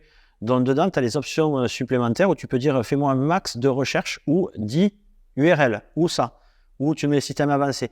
Et en gros, ton site, si tu respectes les normes de Google, ça t'aidera à être présent aussi parce qu'ils mettent maintenant les sources. Le 4, je ne sais pas, je ne l'ai pas encore pris. Si, ChatGPT 4, tu as les sources parce qu'il va utiliser des plugins. Dans le plugin, en fait, tu regarderas les mots-clés, par exemple, qu'il va te donner ou quand il va faire ton texte. Il va mettre un petit 1, un petit 2, un petit 3, un petit 4. C'est ça. Et en fait, après, à la fin, maintenant, il te met même le dossier, l'article, il te met la photo du truc en disant tu cliques dessus et après, ça t'ouvre l'article sur Wikipédia, machin. Ils ne sont pas connectés aux liens. Les gratuits ne sont pas connectés à des API comme SEMrush et autres où ils vont te dire le volume de tel mot-clé, c'est tant. Le niveau de difficulté, c'est ça. Donc, tu peux avoir le ChatGPT et entre guillemets t'aider, mais si derrière, tu n'as pas les outils qui vont te dire ChatGPT, fais-moi un texte où tel mot-clé est répété tant de fois, ou tel machin. Alors moi, quelquefois, chez des prompts, ils sont... C'est ça, mais il est capable de le faire, mais je pense qu'il faut trouver les bons outils. Tu vois, il y a tellement d'applications, il faut faire des tests. Mais en fait, moi, j'ai déjà essayé de faire des textes en lui disant je veux tel mot, tel machin, tel truc pour des sites e-commerce. Et il me l'a fait, tu vois. Après, comme par exemple créer même des articles de blog et que je veux que dans tel blog il y ait tel mot, tel machin, d'abord, je demande de me structurer, de me faire la structure de l'article de blog. Ensuite, je demande de développer chaque point en mettant sur tel point tel truc. Et à la fin, il me fait des articles de fou, tu vois. Mais après, il y avait un plugin qui me permettait de le connecter. Mais le plugin, maintenant, est devenu payant. Je crois que c'est... en fait, le plugin, je ne sais plus comment ça... Je te le dirai en off. C'est pas le SEO Quick que tu disais non, il y a un autre truc. Il me disait que je n'avais pas l'abonnement et du coup, je ne pouvais pas aller plus loin. Et c'est un truc bleu. Je ne sais pas si c'est ça. Le logo, il est bleu. Ça fait un truc bizarre, blanc et bleu. Non, je te le redirai dedans, je l'ai dans l'ordi, mais je sais plus comment il s'appelle. Il faudrait que SEMrush fasse son plugin GPT. Ouais, là, on serait calé. Et on le vend 800 watts. Non, je pense qu'il faut demander à ChatGPT de le faire. Et vu que quand tu as un compte, tu as la clé API dessus, tu le relis dessus. Il faudra tester. Il faut le compte. C'est le partage de licence. C'est ça. On va prendre une licence, on se partage. En vrai, c'était 100% SEO, c'est ça. Non, sur autre chose encore. Ça, c'est un petit tips aussi. Vous voulez avoir tout plein d'outils, exemple SEMrush et tout ça, pour 15 € par mois, vous pouvez l'avoir pour 10 outils. Il existe des systèmes de partage au Pakistan et en Inde et tout ça, c'est groupe SEO Buy, ça s'appelle. Il y en a plusieurs comme ça. Et en gros, tu choisis ton package avec les outils que tu as dedans. Et quand on parle d'intelligence artificielle, avant que ChatGPT le sorte et autres, moi j'avais déjà un outil d'intelligence artificielle et j'ai fait des publications sur les réseaux sociaux sur un 20 et c'est fait par l'intelligence artificielle bien avant que ChatGPT soit sorti. Okay. Et il existait bien avant ChatGPT, je vais peut-être dire 5 ans avant, Word AI. Ah ouais, c'est vrai. J'ai déjà vu ça. J'avais testé. Word AI. Et donc c'était pas encore. En fait, c'était pas encore. Ça va péter un peu. Sur les États-Unis, c'était hyper développé. Mais pour la langue française, tu vois, c'est ça le problème. La langue française n'était pas encore développée. Et donc là, si tu veux SEMrush, tu vas avoir Keyword Finder à Href, tu choisis tes packages et pour 15-20 balles, tu as ça. En gros, il faut que tu aies juste un Firefox portable parce que tu es configuré avec le proxy pour pas qu'il détecte qu'il y ait 2 IP différentes. Et. Ça, c'est tout seul. Ok. Donc intéressant. En tout cas, ça a permis de montrer qu'il y avait plein de petites astuces aussi pour se développer parce que en vrai, moi, ce que je vois le plus souvent, c'est que les gens, ils ont envie de se lancer, mais après, directement, le financier, il a un impact. Et d'avoir des petites astuces comme ça dans l'émission, ça peut les motiver aussi pour se dire, ça peut les aider. Au final, déjà, on peut commencer sans rien, parce qu'avec WordPress, à part l'abonnement sur l'hébergeur, il n'y a rien d'autre à payer au final.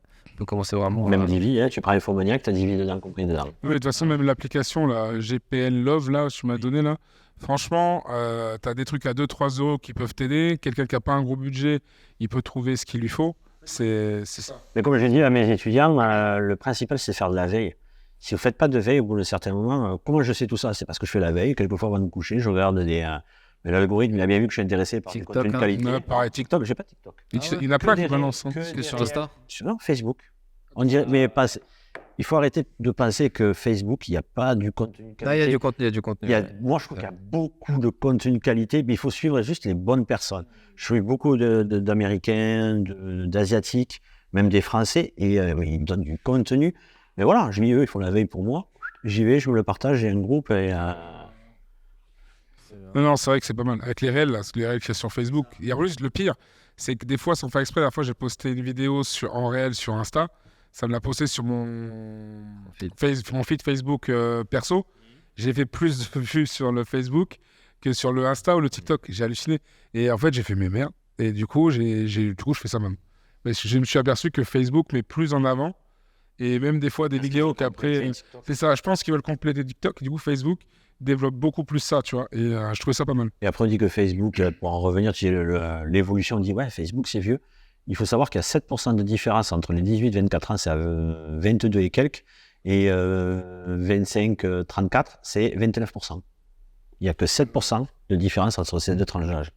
On dit que c'est vieux. Non. Après, certes, tu as 40 et quelques pourcents de 35 ans et un peu plus, mais il n'y a que 7% qui se séparent. 7%, c'est ridicule. Ouais, bien sûr. Il faut voir le marché. Après, parce que moi, comme j'ai vécu en Thaïlande, je peux te dire que Facebook, même les jeunes, ils avaient ça. Ils utilisaient grave Facebook. Genre, c'était la plateforme. Et eux, ils postent comme s'ils envoient une photo sur WhatsApp. Tu sais, ils postent un moment, toutes les 10 secondes. Un peu comme le B-Wheel, où tu postes à un certain heure, c'est tout le temps. C'est sur eux, là, le Facebook, ils l'utilisent, ils se pètent. Et par exemple, je me rappelle, il y en avait, ils mettaient leur caméra, ils mangeaient pendant une demi-heure en live, tu sais, sur Facebook.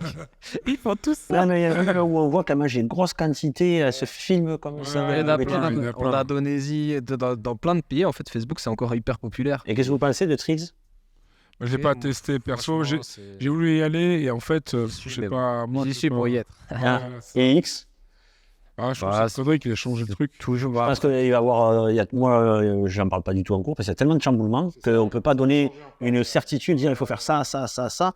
Je vais faire les Après, il y a les pros Twitter qui vont y rester parce qu'en fait, au final, même moi, Twitter, avant, j'y allais pas tant que ça. J'ai jamais trop utilisé. Après, il y a les pros Twitter, ceux qui aiment ce contenu.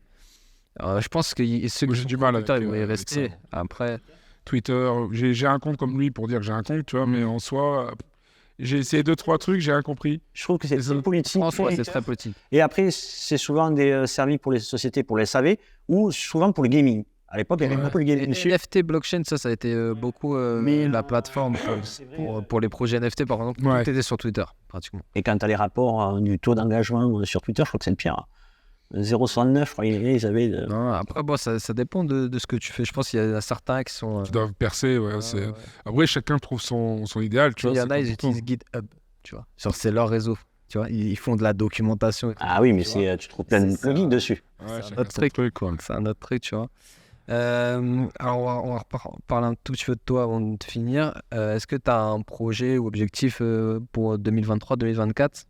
Un nouveau projet? C'est secret, peut-être. Une petite pépite. Une pépite. Est-ce que tu as une pépite? Pas une pépite, plutôt une orientation, on va dire.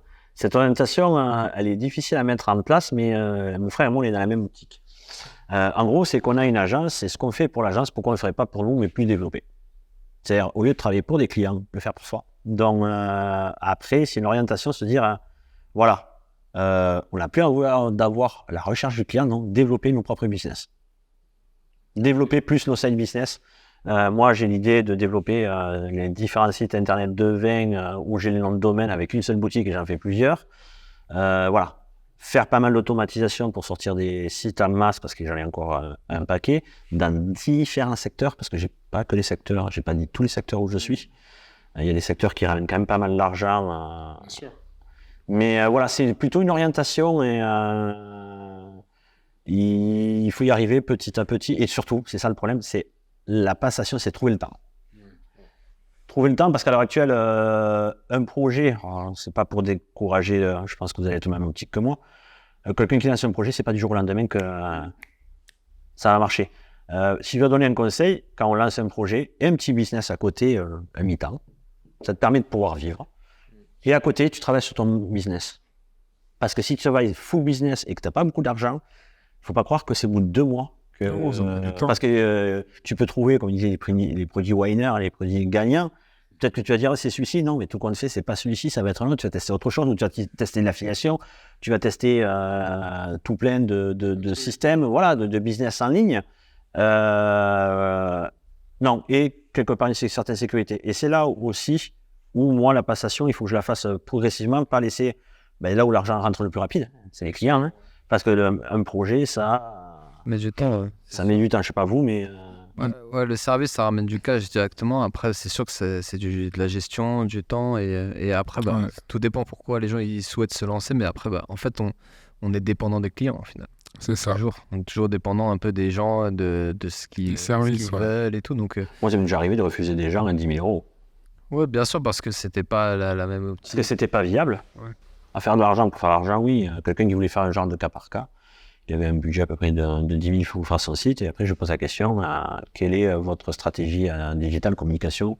Ben, j'en ai pas. Je fais, tenez votre dossier. Vous savez pourquoi? C'est dans 2 ou 3 mois, vous allez venir me voir, étant donné qu'il n'y a pas de prestation de communication, de référencement et autres. Mais je comprends pas, ma boutique, je vends pas. Parce que les gens pensent, je vais sortir une boutique, je vais vendre de suite. Ouais, parce qu'il y a les réseaux sociaux. Les réseaux sociaux, pour du local, oui. Mais si c'est du national, cherche pas. Si t'as pas d'argent pour faire du Facebook, non. Le local, ça marche. Oui. Ouais, j'ai dit ça. Mais au national, c'est...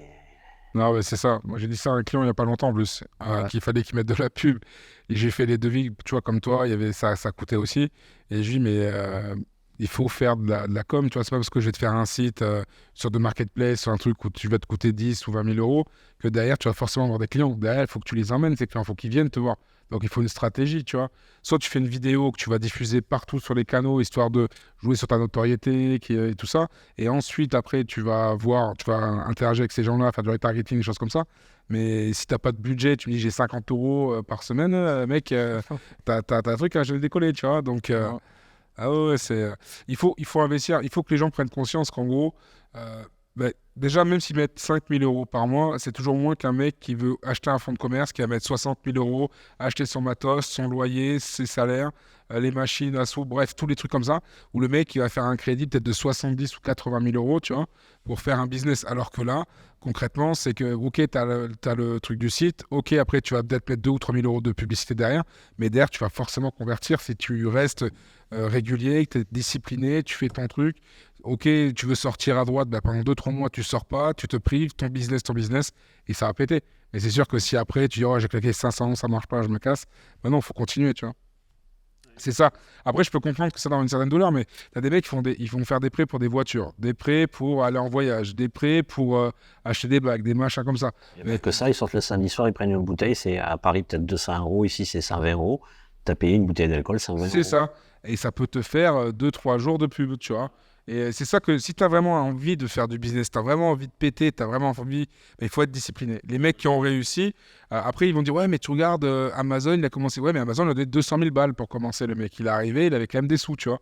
Donc il les a investis pour péter. Mais du coup tu dois faire pareil. Tu vas pas arriver, toi ta mère c'est pas Amazon, donc elle va pas t'aider. Tu vois, il faut y aller, tu vois. Il faut investir. C'est... De toute façon pour péter, tu peux pas péter juste avec un site web. Peut-être avant. Si le mec, admettons, les sur référencement, comme tu disais, qui était de fou, les pubs, ça coûtait pas super cher à l'époque, parce qu'il n'y a pas 10 000 commerçants. Effectivement, avec 5 euros, tu pouvais choper tout le monde, tu vois. Mais maintenant, ça n'existe plus. L'algorithme change, il y a tellement de personnes dessus. Les CPC, comme on disait tout à l'heure, selon les périodes, ils explosent. C'est surtout qu'il y a des grosses boîtes qui ont commencé à s'intéresser à ces plateformes, parce que pendant longtemps, les grosses boîtes, ils ne regardaient pas trop Facebook. Mais il y a, je sais pas moi, peut-être 5 ans à peu près, ils ont commencé à facile. Diffuser, tu vois. C'est vrai qu'à l'époque, ils payaient, t'as même des films là-dessus. Ils payaient en fait tout simplement les gars qui avaient des agences de pub. Ils payaient ça 30 000 euros pour une vidéo ou 50 000 euros, tu vois. Et maintenant, en fait, ils mettent juste de l'argent sur les applis et ça envoie direct. Mais si on regarde avec Adidas et tout ça. Qui habillent leur engagement sur les pages des réseaux sociaux pourris. La dernière fois, je crois qu'on a regardé la publicitaire, je crois qu'ils avaient plus de 200 publicités qui tournaient. Plus de 200. Gymshark, pareil. Ouais, Gymshark, on sait, lui, il est chaud. À fond, ouais, mais ce qu'ils ont remarqué que un community manager, c'est bien, mais il faut faire des publications, oui. Mais ça va pas il faut aller sur la pub. T'es obligé. Mais lui, il a pété au Covid, lui. Il a fait 1 milliard ou 1,5 milliard, je crois, je sais plus, pendant le Covid. Et après... C'est un jeune en plus, hein. Ouais, il a commencé en drop, lui, en plus. Ouais, dans son garage. Ouais, il a commencé c'est lui qui a créé. Ouais, qui crée ses trucs, il les donnait, mais après, celui, il a commencé sur Shopify, tu vois. Ouais. Et sur Shopify toujours maintenant. Mais c'est vrai que lui, il a été malin, tu vois. Il a donné ses trucs à des sportifs. Les mecs, ils l'ont pris. Et après, voilà, des gens qui venaient de péter. La dernière fois, j'ai vu, je sais pas si tu connais un peu l'UFC. Oui. Ed Ganou. Et tu vois, il y a Ed Ganou, là. La dernière fois, il était en entraînement avec Tyson, tu vois.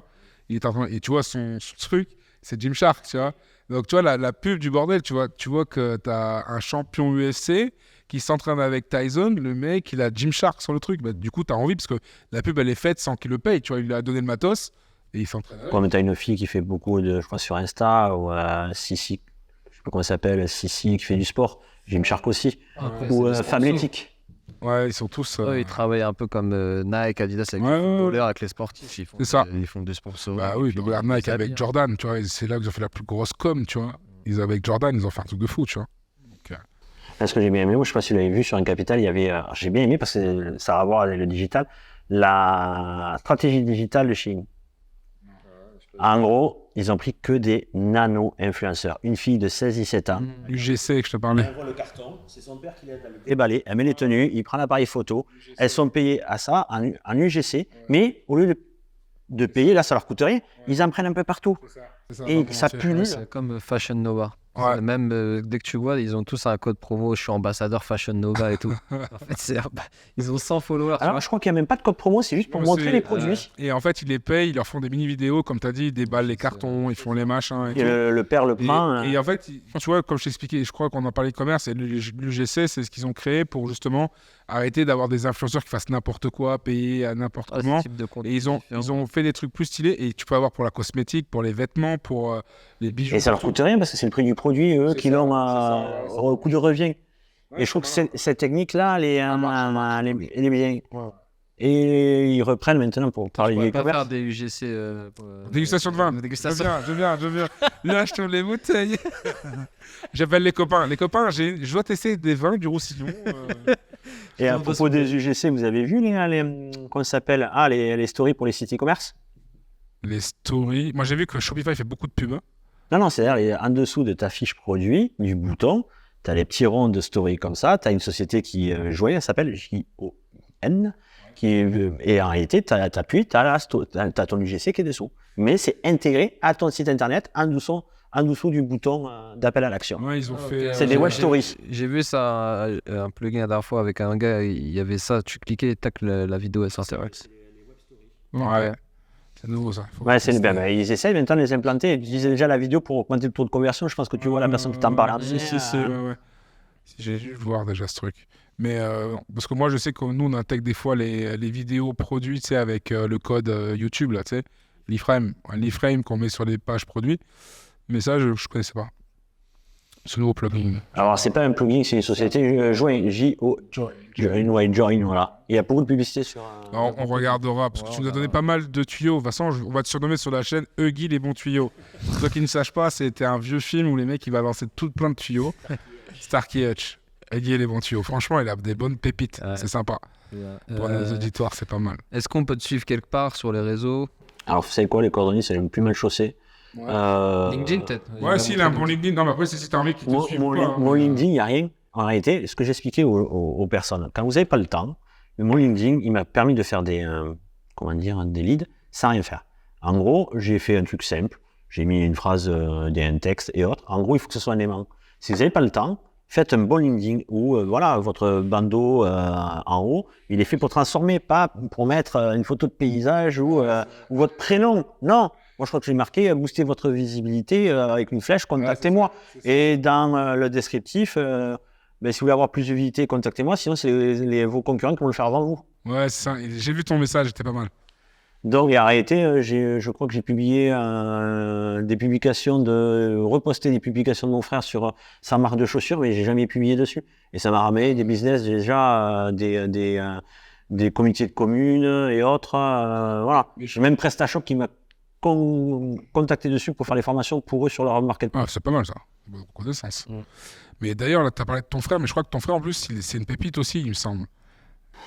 Un numéro aussi, ouais. Ouais, je crois que les marques de chaussures, c'est un truc de recycler, c'est un truc pas mal. Cuir de poisson, semelle avec du matelas, c'est du cuir de sturgeon.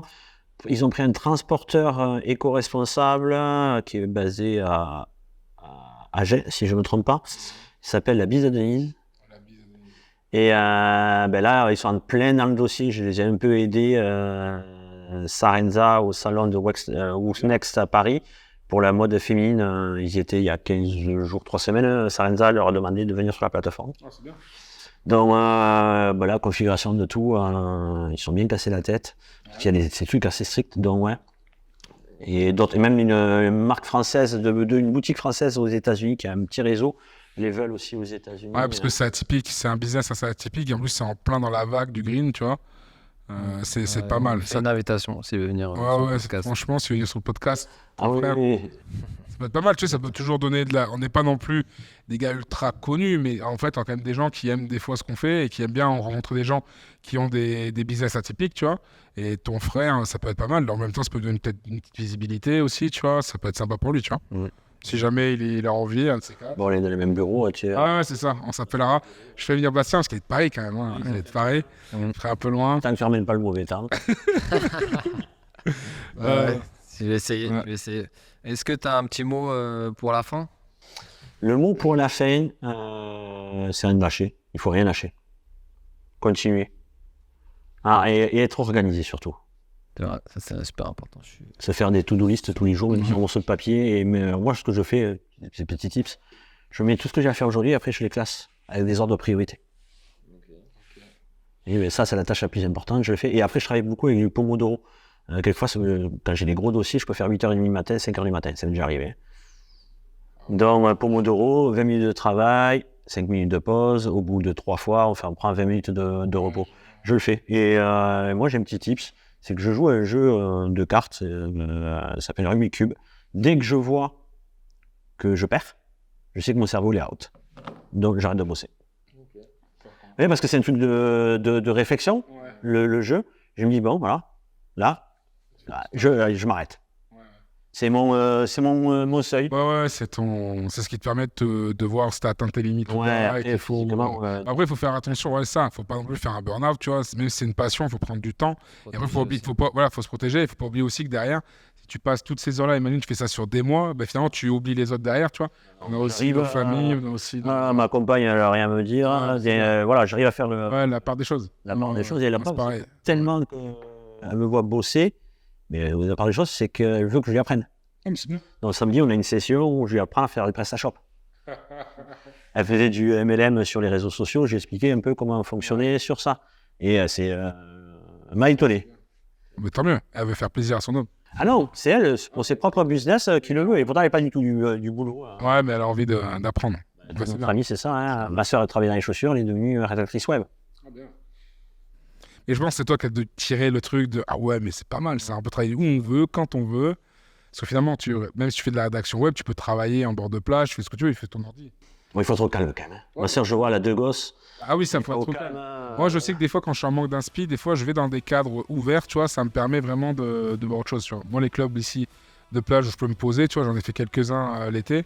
Plutôt que d'être enfermé quand il fait chaud, je préfère partir, ça me permet de... Ouais, après, on est tous un peu différents, tu vois, mais... T'as moins de concentration, quand même. Oui, genre. Ouais, moi, il faut que je sois... Alors moi, après, je suis très fêtard. Si tu mets dans un club de plage, c'est pas pour les bosser. Tu vois, je vais faire la part. On parle MLM, non, je vais boire. Voilà, non, voilà. Le conseil, c'est vraiment d'être organisé la veille et rien lâcher. Parce que si on veut réussir, c'est comme tout, si on est sportif, il y a des entraînements, mais il va falloir... Ouais, bien sûr, comme partout, même au rugby et tout ça. Ouais. Donc, ouais. Je te laisse finir.